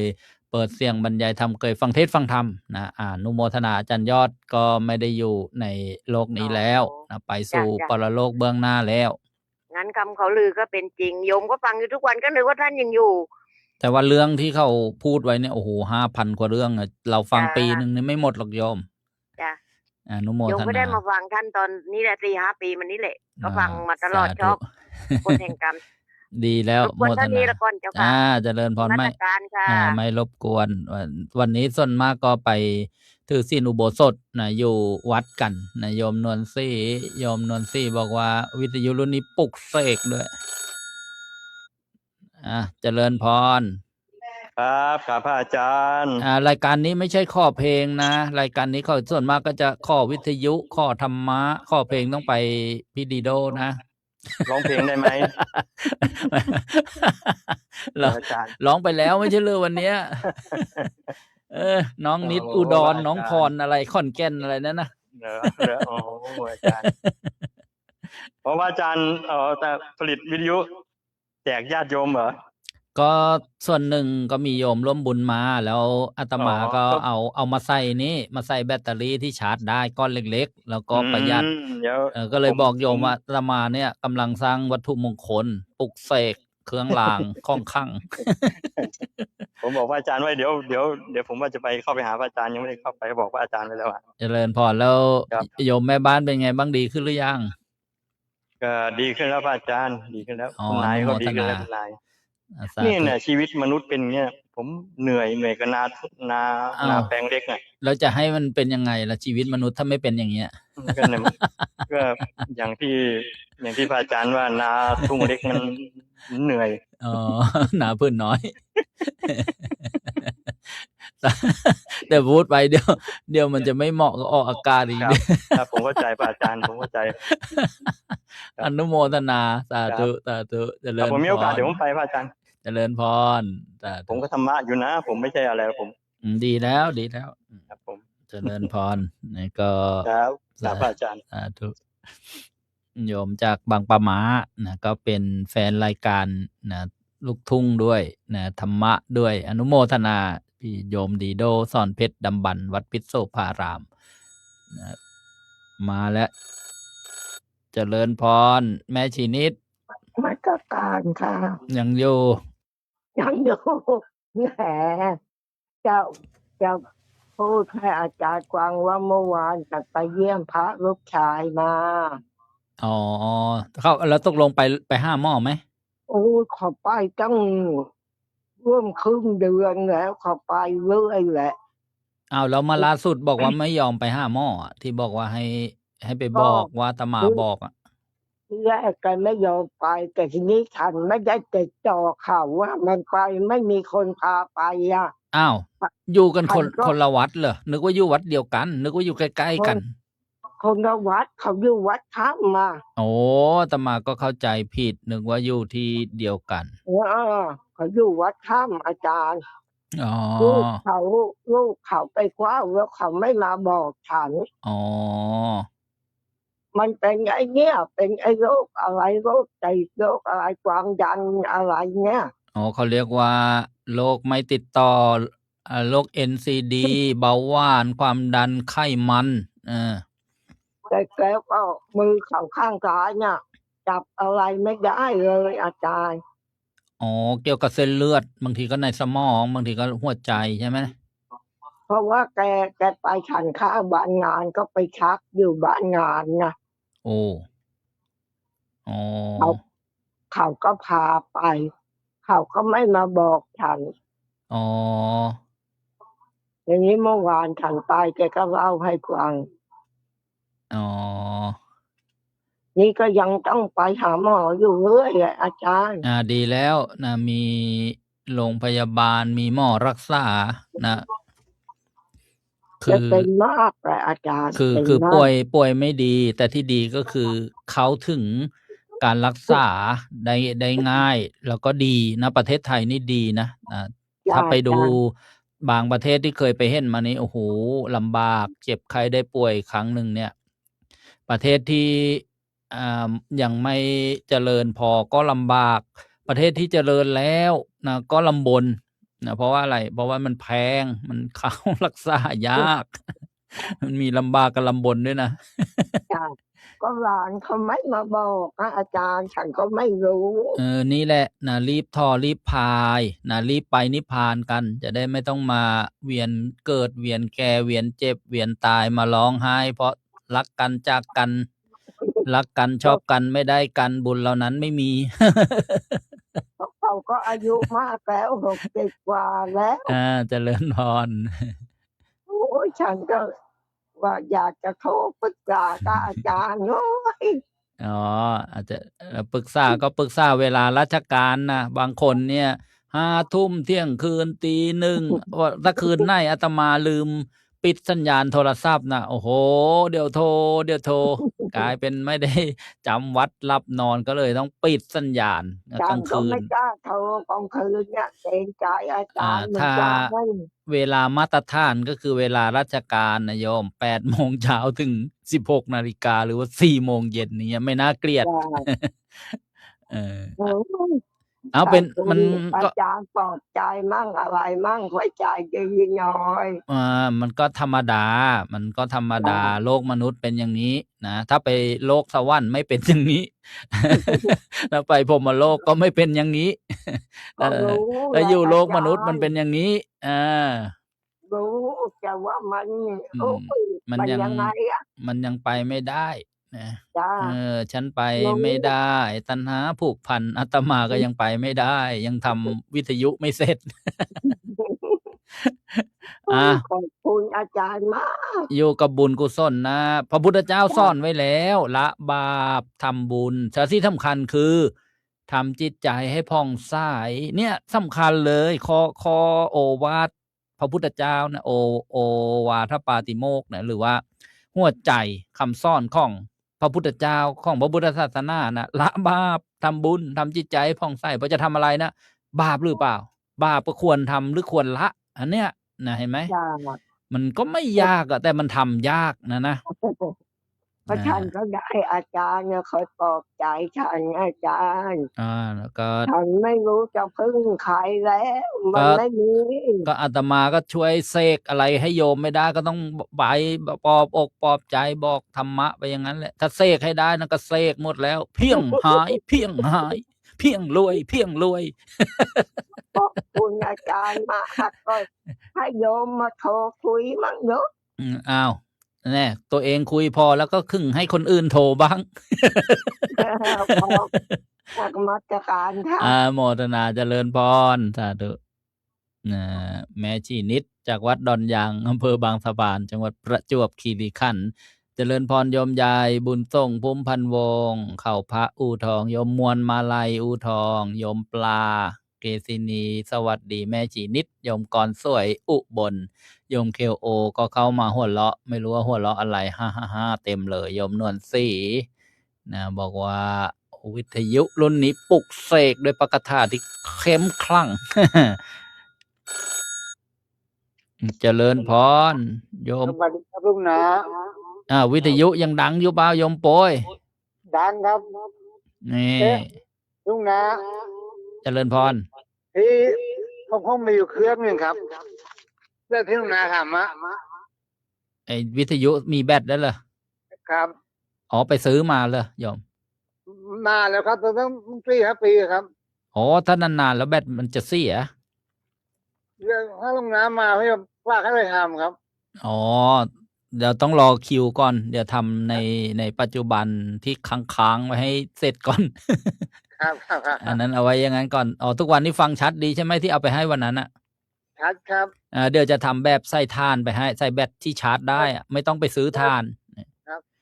เว ที ลา ก็ได้ควายเขาไม่ให้ไปเลยครับพูด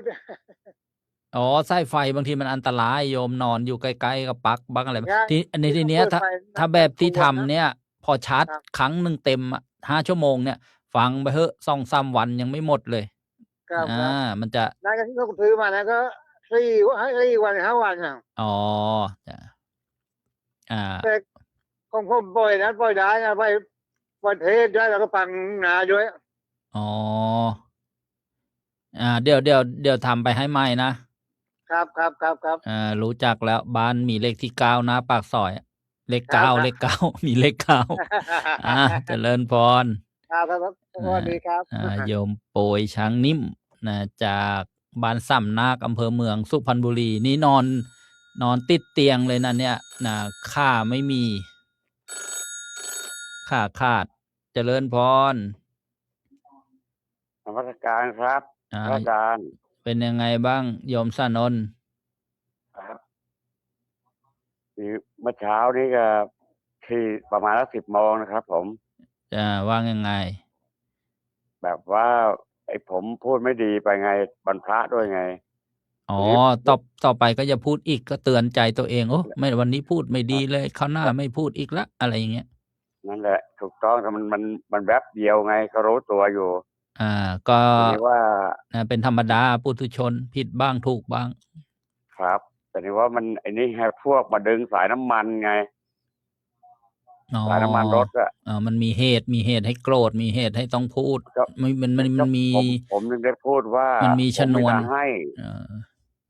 แต่ผมก็คิดว่ามันอะไรก็คิดว่าเวรกรรมนั่นแหละ แต่ก็มันเครียดไปก็เลย อะไรทั้งสาปแช่งแล้วก็ทั้งจองเวรจองกรรมนะแต่ผมไม่รู้ตัวผิดเลยแหละ ก็เริ่มใหม่ นะ เรียกว่า ครับ ตั้งใจใหม่เอาใหม่ ครับ นะ คือมันหลุดไปไง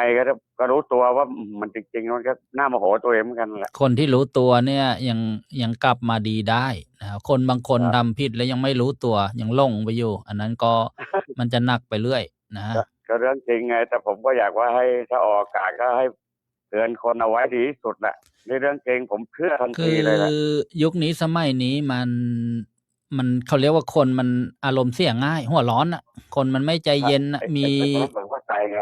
อาตมาก็เป็น หรือว่าคน ไม่ใช่แต่โยมอาตมาก็เป็นนะแต่ว่าบางทีก็ไ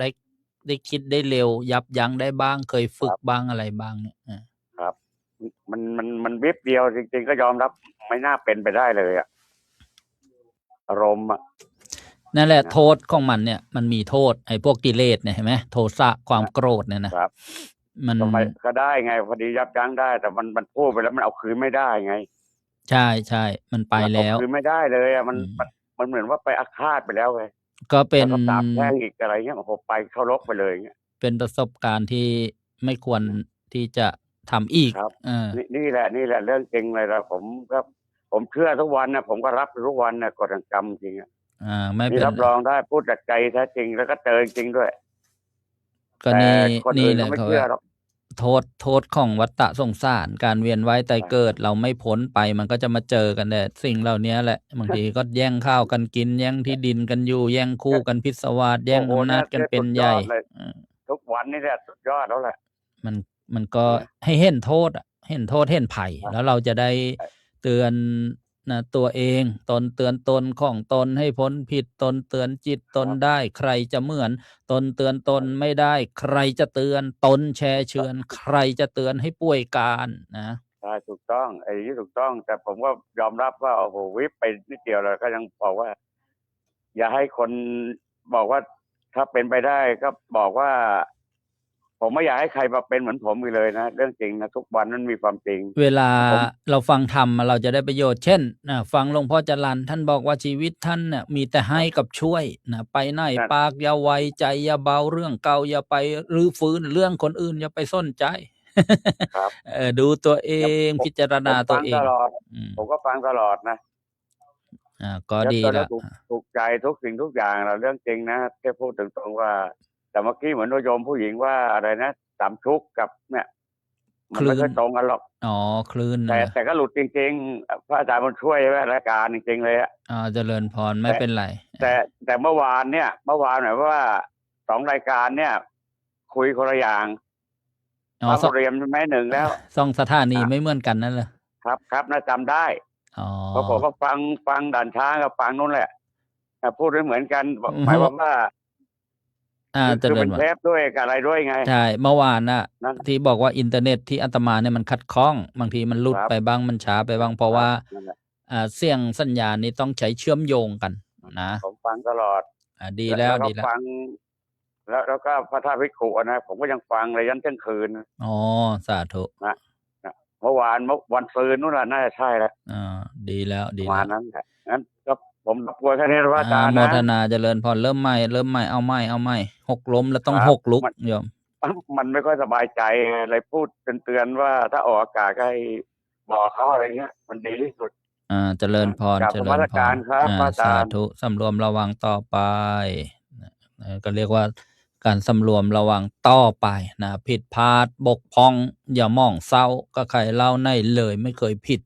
แม้แต่ดวงจันทราและอาทิตย์ยังมืดมิดไปบ้างเป็นครั้งคราวนะญาติโยมปุถุชนนะถ้าเรา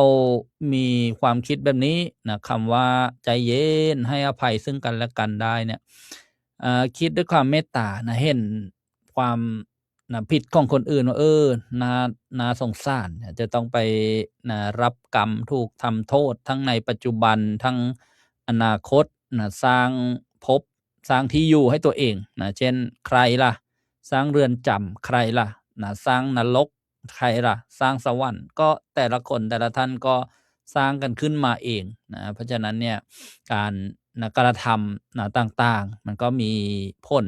เป็นวิบากที่จะตามส่งผลเราฟังแล้วก็มาเตือนจิตสะกิดใจกันรับสายอีกสัก2สายนะเจริญพร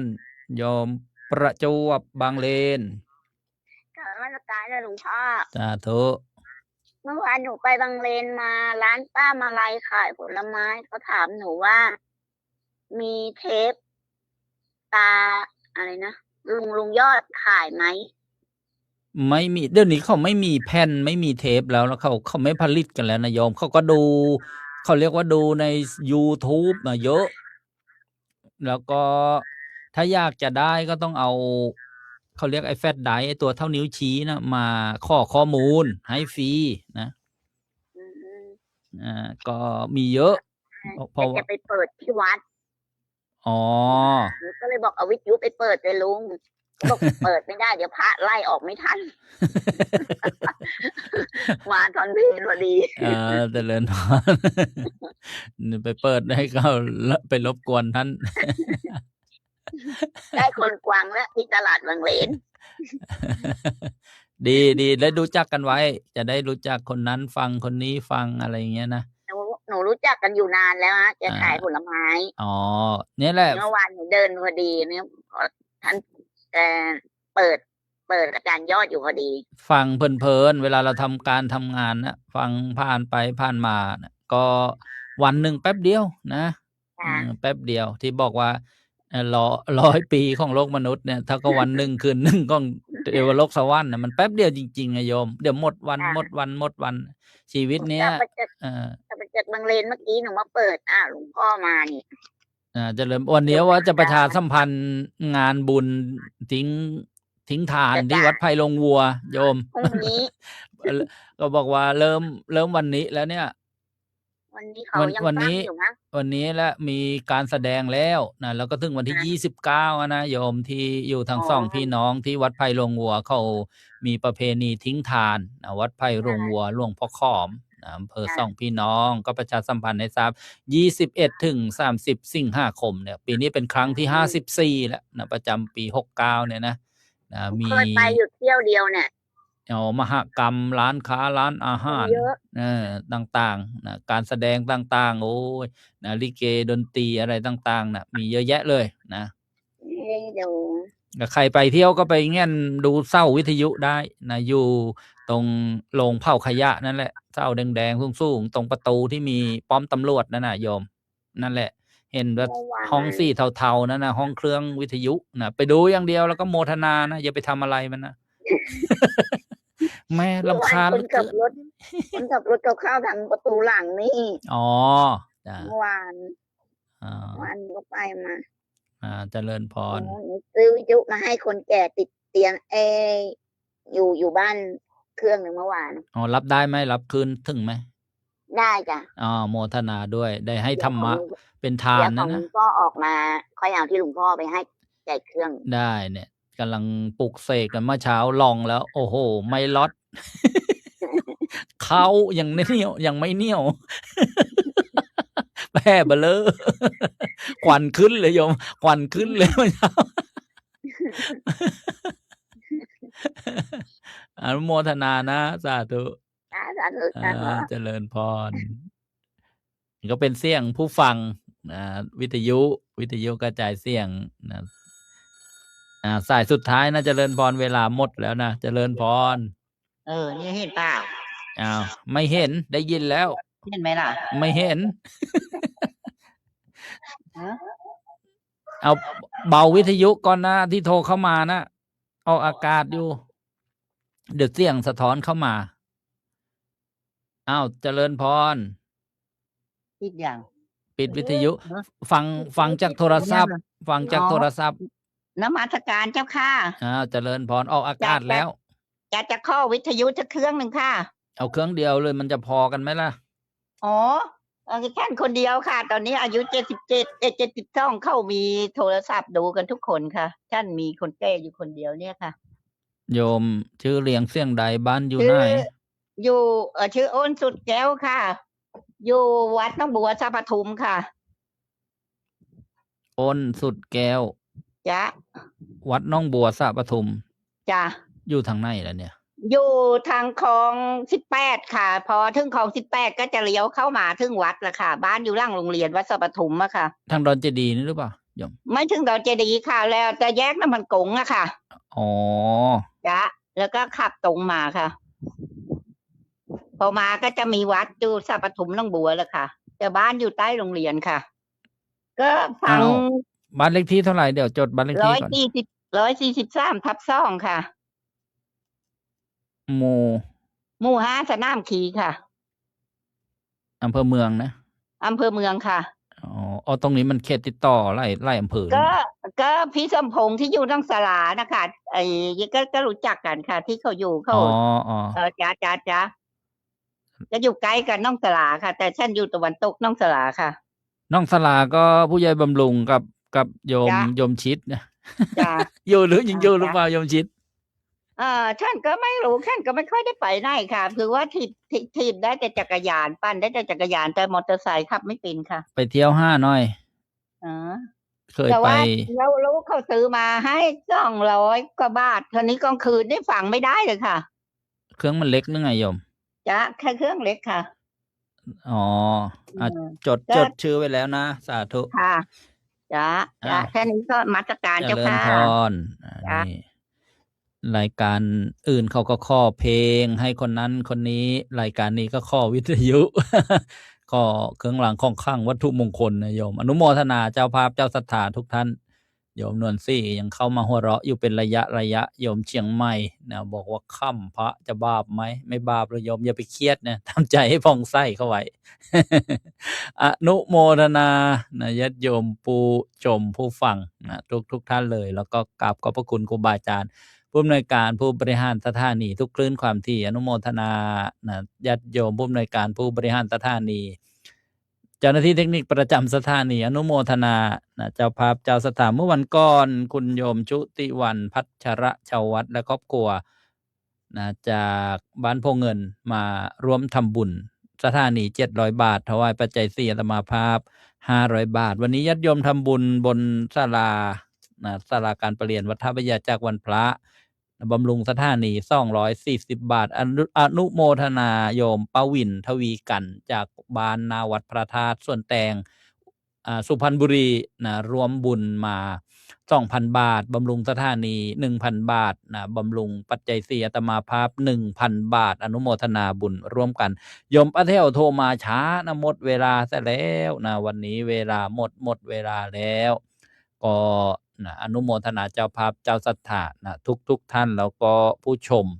ผู้ฟังผู้ไลค์ผู้แชร์นะอนุโมทนาทุกท่านเลยต่อเวลานิดนึงนะหมดแล้วนะเพราะว่าก็นั่นแหละโยมโทรบ้างอะไรบ้างข่าวประชาสัมพันธ์ไม่ได้ลงรายละเอียดเลยทั้งเรื่องนะไปวัดถ้ำเข้าวงวันที่28 สิงหาคมนะโยมที่อยู่ในกลุ่มไลน์อะไรก็นะดูข้อมูลรายละเอียดในนั้นนะหรือโทรมาสอบถามได้ที่หมายเลขโทรศัพท์062-5959123แล้วก็กราบสังเวชนียสถานทั้ง4ตำบลประเทศอินเดียเนปาลวันที่23 พฤศจิกายนถึง3 ธันวาคมนะจัดแน่นอนนะโยมจัดแล้วด้วยนะติดต่อสอบถามข้อรายละเอียดได้นะที่062-5959123นะข่าวประชาสัมพันธ์ต่างๆก็จะได้นะทยอยมานะทางวิทยุกระจายเสียงแล้วก็ทางสื่อออนไลน์โซเชียลมีเดียจบรายการแล้วท่านใดมีธุระจะโทรศัพท์มาก็โทรมาได้062-5959123เป็นทั้งเบอร์โทรศัพท์แอปพลิเคชัน LINE นะพร้อมเพย์ส่งข้อมูลข่าวสารได้นะวันนี้ในการบรรยายก็เรื่องของนางคุชุตราและนางสามาวดีตอนที่5นำมาถึงตอนที่นาโคสกเทพบุตรลงมาเกิดเป็นเด็กทารกนะแล้วก็ถูกเอาไปทิ้งมีคนเก็บไปเลี้ยงนะยังรอดอยู่ครั้งที่1นะรอดแล้วนะก็จะได้มาติดตามตอนต่อไปสำหรับวันนี้นะวันพระวันธรรมมัตตวนะ บุญรักษาเทวดาคุ้มครองทุกท่านได้เป็นปัจจัยถึงความพ้นทุกข์คือพระนิพพานด้วยกันทุกท่านเทิน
นะโมตัสสะภะคะวะโตอะระหะโตสัมมาสัมพุทธัสสะนะโมตัสสะภะคะวะโตอะระหะโตสัมมาสัมพุทธัสสะนะโมตัสสะภะคะวะโตอะระหะโตสัมมาสัมพุทธัสสะ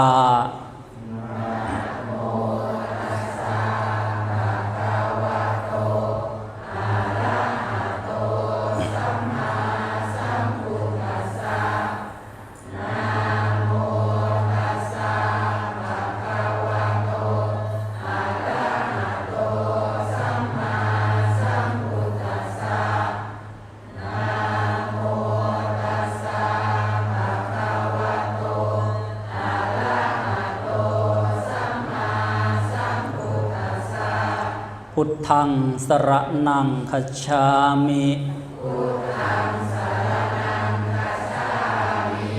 ธัมมังสรณังคัจฉามิ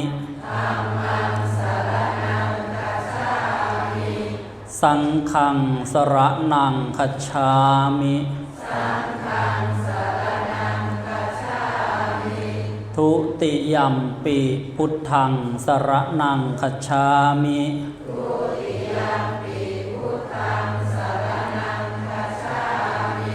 ทุติยัมปิธัมมังสรณังคัจฉามิ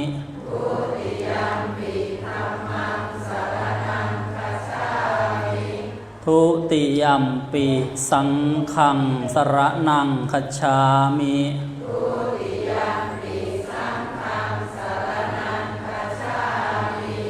ตติยัมปิพุทธังสรณังคัจฉามิ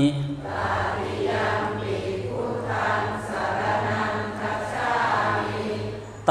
ติยัมปิธัมมังสรณังคัจฉามิ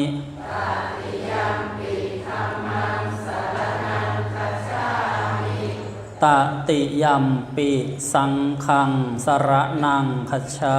มิ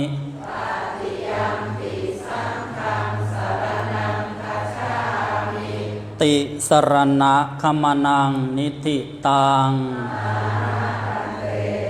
ปานาติปาตาเวระมณีสิกขาปะทังสมาธิยามิ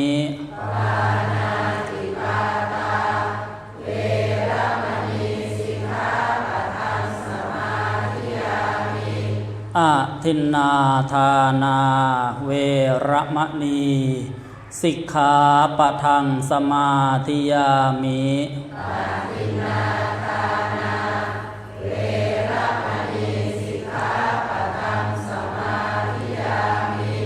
กาเมสุมิจฉาจาราเวระมณีสิกขาปะทังสมาธิยามิ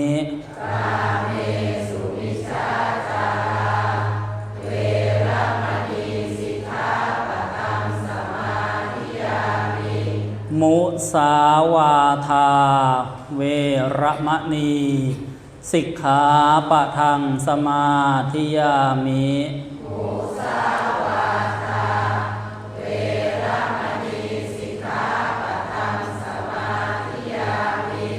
สุราเม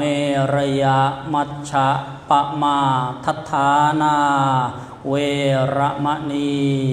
สิกขาปะทังสมาธิยามิ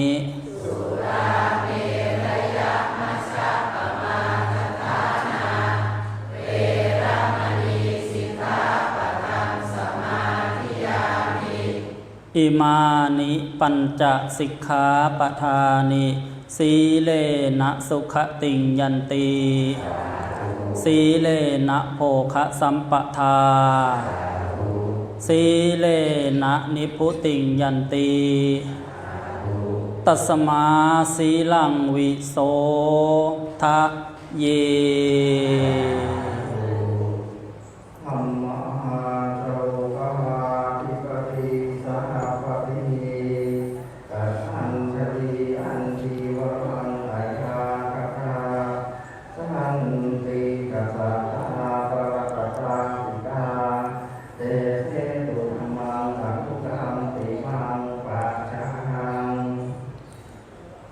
นะ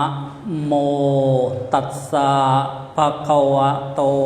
อะระหะโตสัมมาสัมพุทธัสสะนะโมตัสสะภะคะวะโตอะระหะโตสัมมาสัมพุทธัสสะนะโมตัสสะภะคะวะโตอะระหะโตสัมมาสัมพุทธัสสะ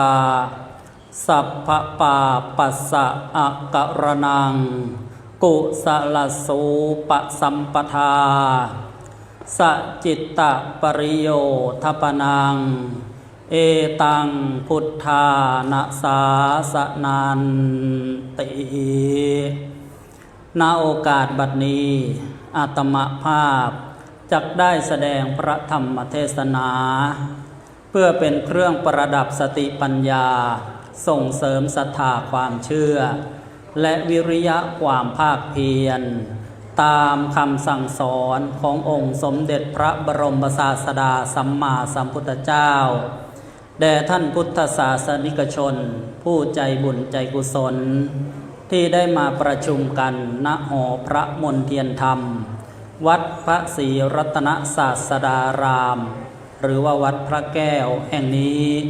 จนกว่าจะถึงเวลาอันสมควรเราท่านทั้งหลายได้มีโอกาสดีเป็นวาสนาดีได้เกิดมาเป็นมนุษย์พบพระพุทธศาสนาได้ฟังคำสอนขององค์สมเด็จพระบรมศาสดาสัมมาสัมพุทธเจ้าพระองค์สมเด็จพระสัมมาสัมพุทธเจ้าได้อุบัติบังเกิดแล้วในโลกนี้การฟังพระธรรมเทศนาคำสั่งสอนของพระองค์นั้นก็เป็นหนึ่งในเหตุปัจจัยที่จะให้ถึงวิมุตติหลุดพ้นในวิมุตติสูตรสมเด็จพระสัมมาสัมพุทธเจ้าทรงสอนว่าเหตุที่จะทำให้คนเหล่านั้นได้บรรลุธรรมขั้นสูงสิ้นอาสวะกิเลสก็มีอยู่5เหตุด้วยกัน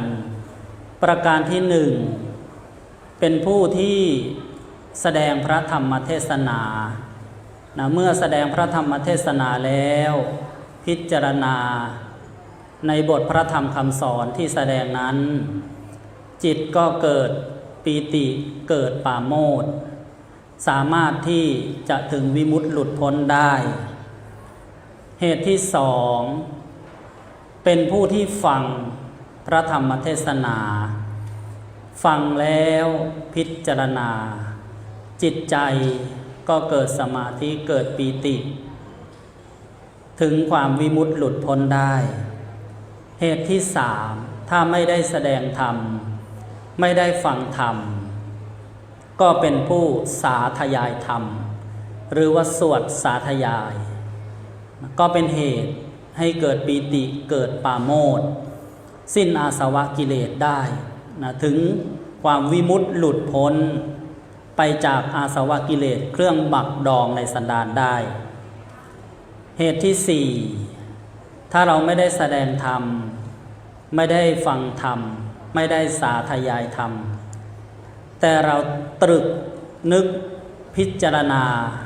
ในบทพระธรรมบทใดบทหนึ่งจนเกิดปีติเกิดปราโมทย์ก็เป็นเหตุให้ถึงวิมุตติหลุดพ้นสิ้นจากอาสวะกิเลสได้นี่เรียกว่าตรึกในธรรมพิจารณาในธรรมนะเหตุที่ 5ต่อมาเราไม่ได้แสดงธรรมไม่ได้ฟังธรรม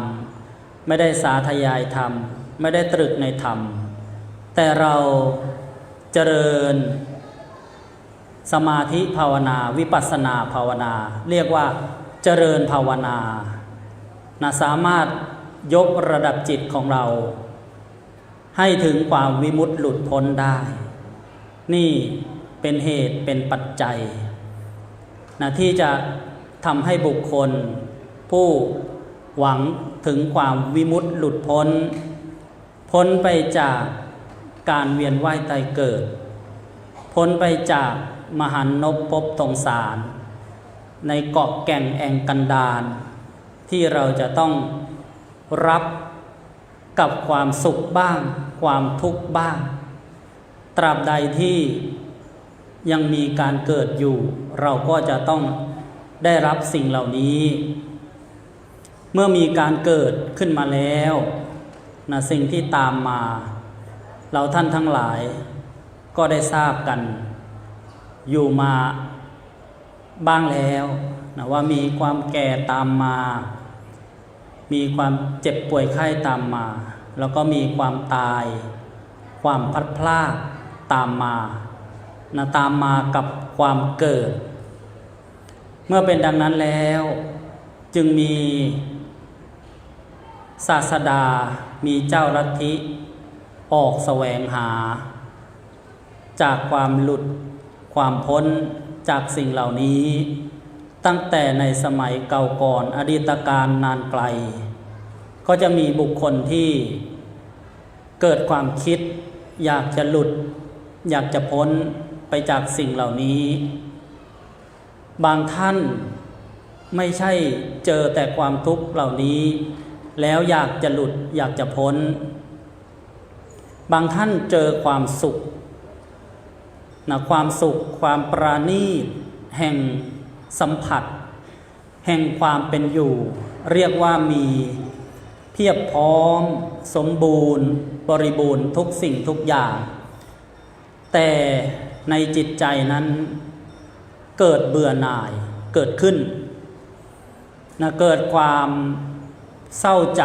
หรือว่าความขุ่นข้องหมองใจในความสุขความสบายในสิ่งเหล่านั้นยกตัวอย่างประกอบนะบุตรของเศรษฐีท่านหนึ่งในสมัยพุทธกาลที่ชื่อว่ายะสะกุลบุตรนะเป็นบุตรของเศรษฐีกับนางสุชาดานะผู้ที่ถวายข้าวมัทุปายาตแด่พระมหาบุรุษ49ก้อนพร้อมด้วยถาดทองคำก่อนที่พระมหาบุรุษนะจะได้รับเสวยและทรงลอยถาดอธิษฐานและได้ตรัสรู้เป็นพระสัมมาสัมพุทธเจ้านะนางสุชาดานี้แหละนะมีบุตรชายชื่อว่ายะสะกุลบุตรมีปราสาท3 ฤดูสร้างให้อยู่นะความสบายความสุขต่างๆแต่ว่าเกิดเบื่อหน่ายในคฤหัสถ์วิสัยเห็นนางสนมคนรับใช้ต่างๆนะดุจซากศพในป่าช้าเป็นต้นจึงเดินออกจากวังลำพึงลำพันว่าที่นี่ขัดข้องหนอที่นี่วุ่นวายหนอมาพบกับองค์พระสัมมาสัมพุทธเจ้าที่ป่าอิสิปตนะมฤคทายวันแขวงเมืองพาราณสี องค์พระสัมมาสัมพุทธเจ้าทรงตรัสกับยศกุลบุตรว่าที่นี่ไม่วุ่นวายที่นี่ไม่ขัดข้องเธอจงนั่งลงเราจะแสดงธรรมให้ฟังและพระองค์ก็ทรงแสดงธรรมด้วยอนุบุพพิกถาถ้อยคำที่กล่าวเพื่อฟอกย้อมจิตใจให้สมควรที่จะได้รับฟังธรรมะเบื้องสูงต่อไปอนุบุพพิกถากล่าวโดยย่อพอเข้ากับเวลาพระพุทธเจ้าทรงสั่งสอนเรื่องทานนกถาเป็นประการที่หนึ่งทานการให้วัตถุสิ่งของบริจาคกับสมณะชีพราหมณ์หรือว่าบุคคลทั่วไปที่ควรให้ทานทานนกถาเป็นประการที่หนึ่งประการที่สองศีลกถาเรื่องการรักษาศีลการรักษากายวาจาให้เรียบร้อยเว้นจากการล่วงละเมิดอย่างเมื่อสักครู่ท่านสาธุชนก็ได้กล่าวคำสมาทานศีลห้าเว้นจากการฆ่าเว้นจากการถือเอาสิ่งของที่เจ้าของไม่ได้ให้เว้นจากการประพฤติผิดในกามเว้นจากการพูดคำหยาบคำส่อเสียดคำโกหกคำเพ้อเจ้อเว้นจากการดื่มสุราเครื่องดองของมึนเมาต่อมาพระองค์ทรงแสดงสักขกถาพรรณนาถึงคุณของเทวโลกสวรรค์ว่ามีความอยู่ที่สุขละเอียดปราณีตด้วยผลของทานผลของศีลต่อมาก็ทรงแสดงเรื่องอาทีนวกถาโทษของการเพลิดเพลินอยู่ในความสุขความละเอียดปราณีตที่เราเทวดาได้เสวยผลของบุญและประการที่ห้าทรงแสดงเนกขัมมานิสังสกถาอานิสงส์ของการออกจากกามหรือว่าออกบวชเมื่อทรงแสดงอนุบุพพิกถาจบยะสกุลบุตรก็ได้ดวงตาเห็นธรรมจากมนุษย์ปุถุชนคนหนาไปด้วยกิเลสตัณหามีอาสวะเครื่องหมักดองในขันธสันดานเป็นเครื่องหุ้มห่อจิตอยู่ได้บรรลุพระอริยบุคคลเบื้องต้นเป็นพระโสดาบันซึ่งการได้บรรลุเป็นพระอริยบุคคลเบื้องต้นนี้เปลี่ยนจากสถานะปุถุชนคนธรรมดาไปเป็นอริยชนคนที่ไกลจากข้าศึกไกลจากกิเลสก็จะได้น้อมนำคุณของอริยธรรมหรือว่าอริยภูมิมาพอสังเขปว่าเราท่านทั้งหลายนี้เมื่อได้สดับรับฟังแล้วก็จะยังจิตยังใจของเหล่านี้ให้มีศรัทธาปัสสาทะความเชื่อความเลื่อมใสมากยิ่งขึ้นมีความเพียรหรือว่าวิริยะความภาคเพียร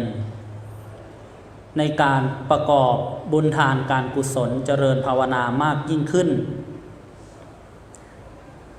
มีปัญญาความรอบรู้ความเข้าใจมากยิ่งขึ้น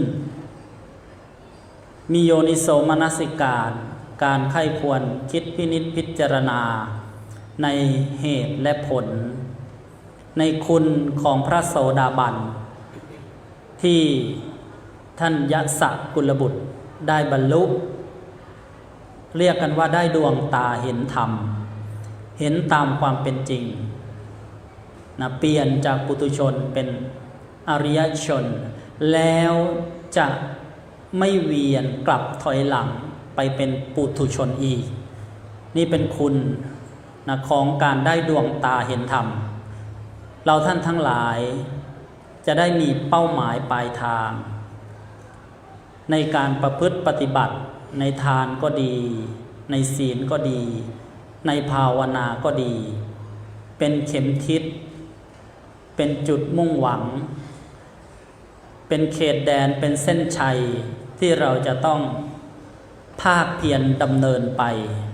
ว่าถ้าได้บรรลุแล้วนะปิดประตูอบายภูมิทั้งสี่อบายภูมิภพภูมิที่อยู่ที่ไม่สบายไม่ดีลำบากได้แก่การไปเกิดเป็นสัตว์นรก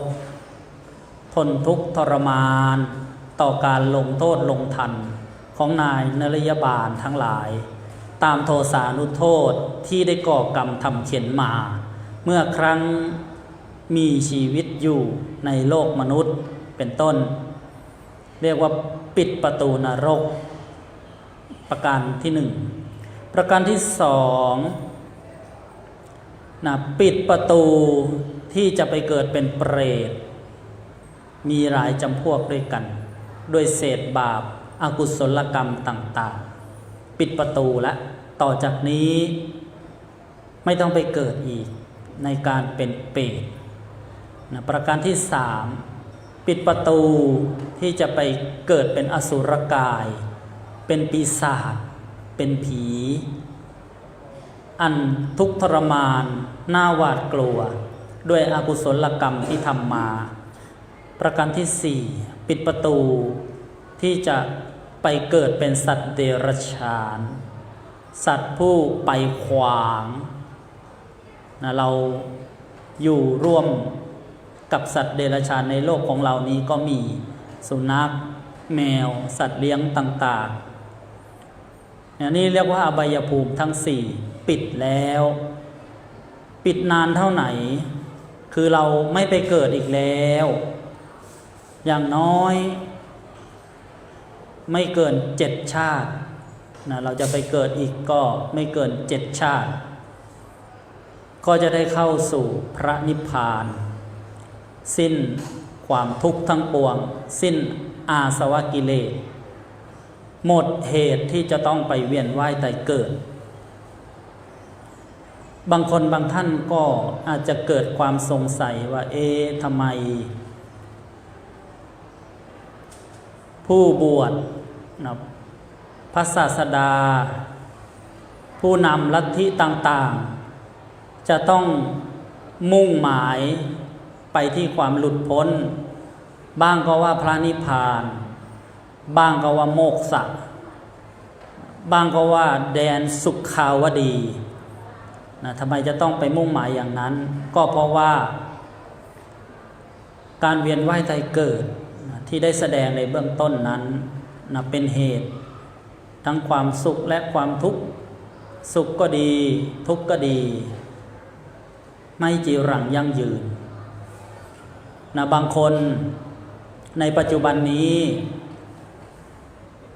ไม่ใช่มีแต่ความสุขอย่างเดียวในความมีความเป็นนั้นเกิดขึ้นมาในจิตใจร้อนลุ่มกลุ้มใจเบื่อหน่ายเครียดเศร้าอ้างว้างต่างๆบางคนทุกข์ยากเข็ญใจกับการเป็นอยู่ในครอบครัวสามีภรรยาลูกหลานกิจการทรัพย์สมบัติหน้าที่การงานเพื่อนร่วมงานบุตรหลานลูกน้องเจ้านายผู้ใต้บังคับบัญชาหลายสิ่งหลายอย่างที่เราสัมพันธ์ใช้ชีวิตอยู่ร่วมกันก็นำมาซึ่ง ความร้อนรุ่มกุ้มใจไม่สบายอกไม่สบายใจ ใจนี้สำคัญนักเป็นประธานเป็นใหญ่เป็นนายทุกอย่างล้วนสำเร็จมาจากใจเพราะฉะนั้นจึงมีผู้ที่ออกแสวงหาความหลุดความพ้นและไปค้นพบและนำมาสั่งสอนให้ผู้อื่นได้รู้ตามได้ปฏิบัติตามเราท่านทั้งหลายมาประสบพบเจอมีความเชื่อความเลื่อมใสในบวรพระพุทธศาสนาเราก็ยอมรับนับถือนำมาประพฤติปฏิบัติให้ได้รับผลจากการประพฤติปฏิบัติให้ได้คลายความทุกข์ความเดือดร้อนให้มีหลักคิดให้มีหลักใจให้มีหลักในการที่จะพัฒนาคุณภาพของชีวิตของเราด้วยทานด้วยศีลด้วยภาวนาและมีชีวิตความเป็นอยู่ในโลกปัจจุบันนี้อย่างมีสติมีปัญญามีศีลธรรมกำกับกายกำกับวาจากำกับใจของเราจะได้ใช้ชีวิตอย่างมีคุณภาพชีวิตอย่างดีก็เริ่มมาจากคุณภาพจิตใจของเราอย่างกับมีคำกล่าวเป็นคำกรสอนใจไว้บทหนึ่งว่าจะพัฒนาหมู่บ้านต้องพัฒนาประชาชนจะพัฒนาคนต้องพัฒนาที่จิตใจจะพัฒนาใครต้องพัฒนาที่ตัวเราก่อนตัวเราเป็นจุดเริ่มเป็นจุดศูนย์กลางว่าอย่างนั้นก็ได้เช่นในครอบครัวของเราบางคนมาปรึกษามาปรารภความทุกข์มีลูกมีสามีมีภรรยาไม่ได้ดังใจไม่ประพฤติตามความต้องการที่เราอยากให้เป็นอยากให้ประพฤติอยากให้ปฏิบัติมาปรึกษามาขอคำชี้แนะขอทางสว่างแห่งชีวิตก็ได้ให้คำปรึกษาว่าเราต้องเริ่มที่ตัวเราก่อนถ้าเป็นครอบครัวก็เริ่มที่พ่อก่อที่แม่แก้ที่ครูบาอาจารย์ไหว้วานพระเจ้าพระสงฆ์ให้อบรมสั่งสอนเริ่มจากเราอาหังปุเรเราก่อนเริ่มอย่างไรในฐานะที่เราเป็นพุทธศาสนิกชนเป็นชาวพุทธว่ากันง่ายๆบางคนบางท่านเริ่มไม่ถูกว่าจะเริ่มยังไงกับปัญหาที่ประสบจะแก้ยังไงดีเนาะอาตมาก็แนะนำว่าเราเป็นชาวพุทธเราควรจะมีข้อปฏิบัติกิจวัตรของเราที่เราจะประพฤติปฏิบัติในบ้านในครอบครัวของเราไม่ใช่ที่วัดอย่างเดียวเช่นเช้าเราตื่นนอนเราตื่นเวลาไหนปกติเราควรที่จะมีเวลาในการสวดมนต์ตอนเช้าสักครึ่งชั่วโมงเปรียบตัวอย่างของพระเจ้าประสงค์ที่พำนักอยู่ในวัดวาอารามต่างๆท่านมีกิจวัตรเช่นคำว่าทำวัดเช้าทำข้อปฏิบัติวัตระแปลว่าข้อประพฤติปฏิบัติตอนเช้า ลงโบสถ์ลงอุโบสถสวดมนต์ทำวัดอย่างนี้เป็นต้น ตอนเย็นลงโบสถ์หรือว่าเข้าโบสถ์เข้าอุโบสถสวดมนต์ทำวัดเราเป็นชาวบ้านเราควรนะที่จะจัดเวลาตรงนี้ เพื่อนะสวดมนต์ตอนเช้าไม่ต้องมากนะระลึกถึงคุณของพระรัตนตรัยสรรเสริญคุณพระรัตนตรัยอย่างกับที่ญาติโยมทั้งหลายได้มาสวดสาธยายกันนะหรือว่าบทพระพุทธคุณธรรมคุณสังฆคุณถวายพรพระอย่างนี้แล้วก็กล่าวคำสมาทานศีล 5ด้วยตัวเราเองแผ่เมตตานั่งสมาธิภาวนาสัก5 นาที10 นาทีหรือ15 นาทีแล้วก็กรวดน้ำแผ่เมตตานะรวมแล้วก็ประมาณ30 นาทีหรือว่าครึ่งชั่วโมงแผ่เมตตาให้ลูกหลานให้สามีให้ภรรยาให้เพื่อนร่วมงานให้ผู้บังคับบัญชาให้เจ้านายให้ลูกน้องจิตใจเราก็จะเบิกบานต่อจากนั้นถ้าสะดวกมีพระคุณเจ้าออกภิกขาจารย์เดินบิณฑบาตเราถ้ามีความสะดวกตรงนั้นเราก็ได้ใส่บาตรทำบุญสร้างทานบารมีในตอนเริ่มต้นเช้าวันใหม่ของการดำเนินชีวิตนี่แหละเราได้ฝึกได้พัฒนาคุณภาพชีวิตจิตใจของเราพอเราได้ทำอย่างนี้ผู้ที่เราอยู่ด้วยก็เห็นได้ยินได้สัมผัสเราก็จะได้รับรู้ซึ่งความสุขหรือว่าทุกข์ก็เบาคลายลงไป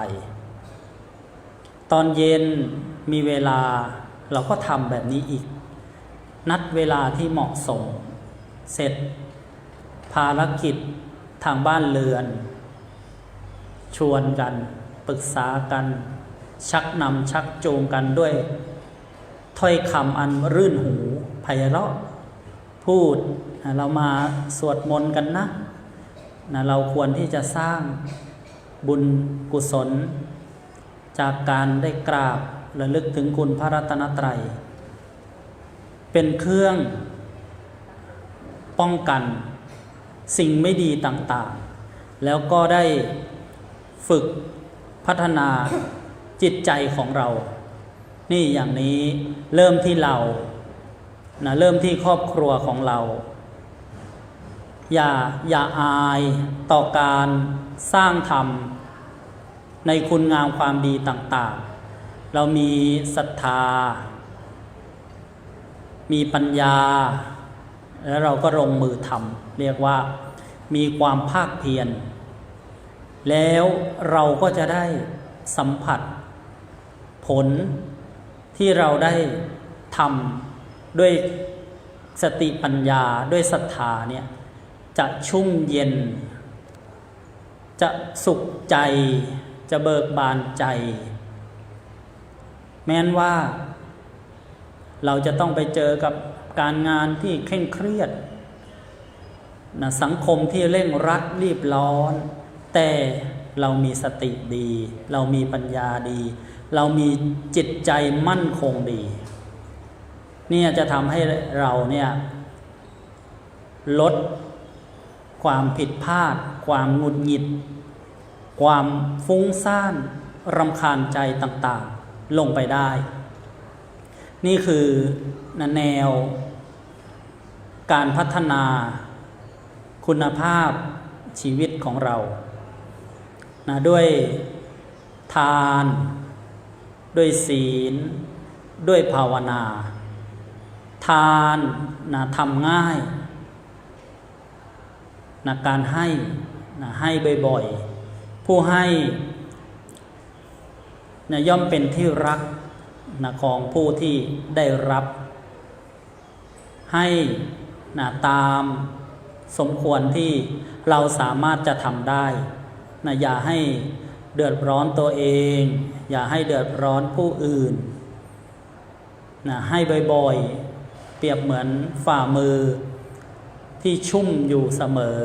นะด้วยการให้ทานไม่เบื่อนะไม่หน่ายเรามาระลึกนึกถึงพระสัมมาสัมพุทธเจ้า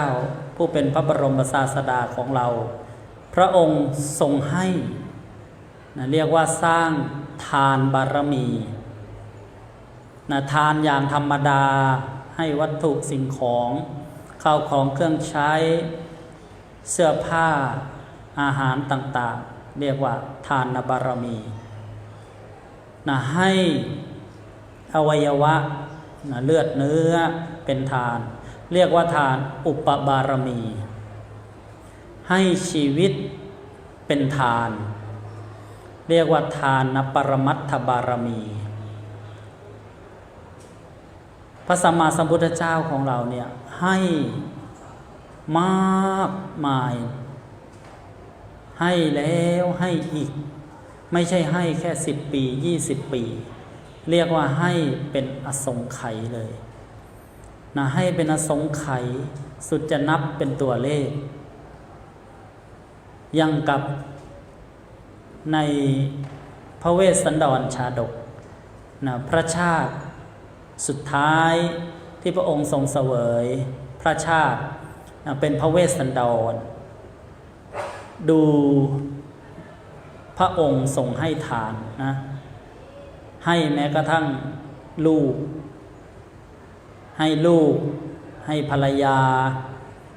ให้สมบัติให้ช้างให้ข้าทาสบริวารโอ้ให้จนชาวบ้านขับไล่ต้องไปอยู่ป่าอย่างนั้นนี่แล้วก็หวังอะไรหวังพระโพธิญาณหวังได้ตรัสรู้อนุตตรสัมมาสัมโพธิญาณเพื่อที่จะได้สั่งสอนเหล่าเวนยสัตว์หรือสัตว์คนสัตว์นะให้พ้นไปจากความทุกข์ทั้งปวงเนี่ย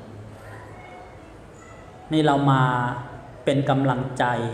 ศึกษาฟังอ่านพิจารณาและเป็นกำลังใจของเรานะอย่าเบื่อในการให้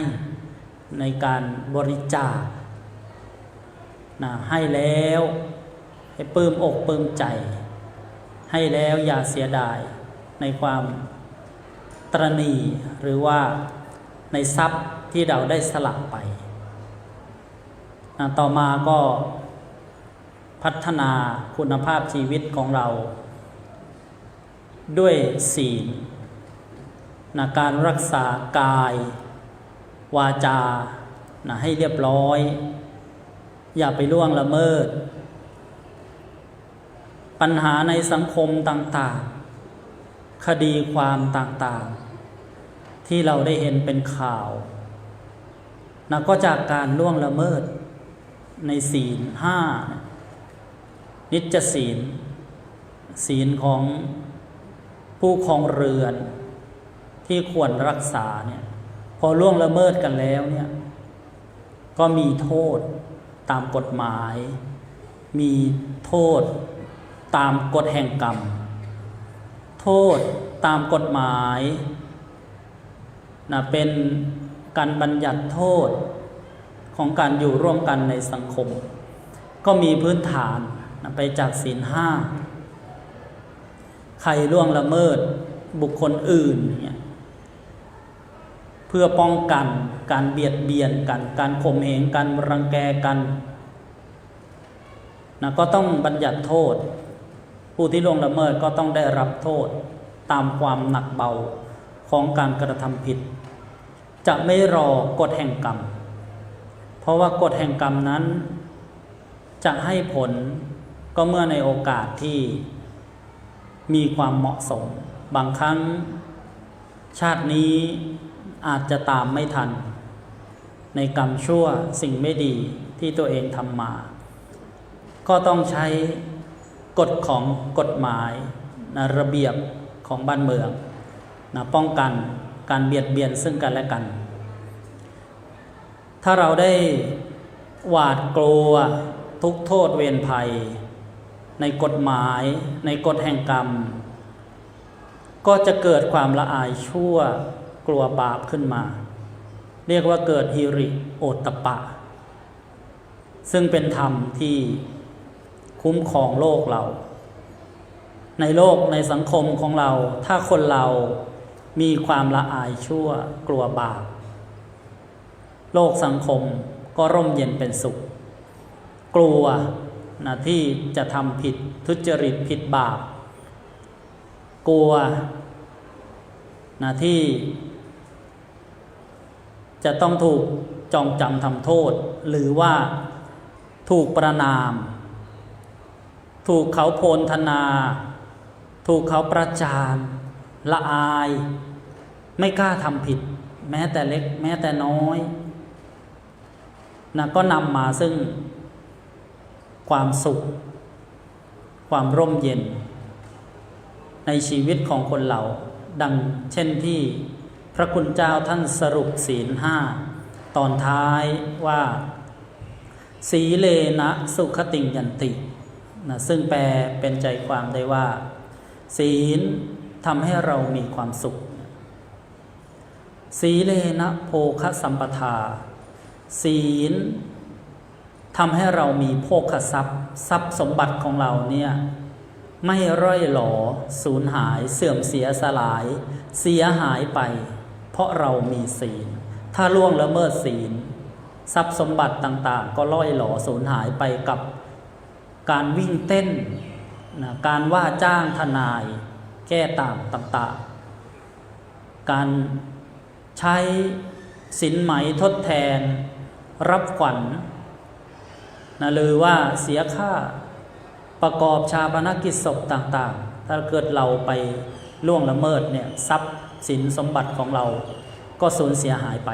แต่ถ้าเราได้รักษาศีลโภคทรัพย์ที่จะต้องเสียหายตรงนั้นก็ไม่มีก็เพิ่มพูนขึ้นท่านจึงกล่าวว่าสีเลนะโภคสัมปทาสีเลนะนิพพุติงยันตินะศีลเป็นเบื้องต้นเป็นบันไดให้ถึงพระนิพพานความดับความเย็น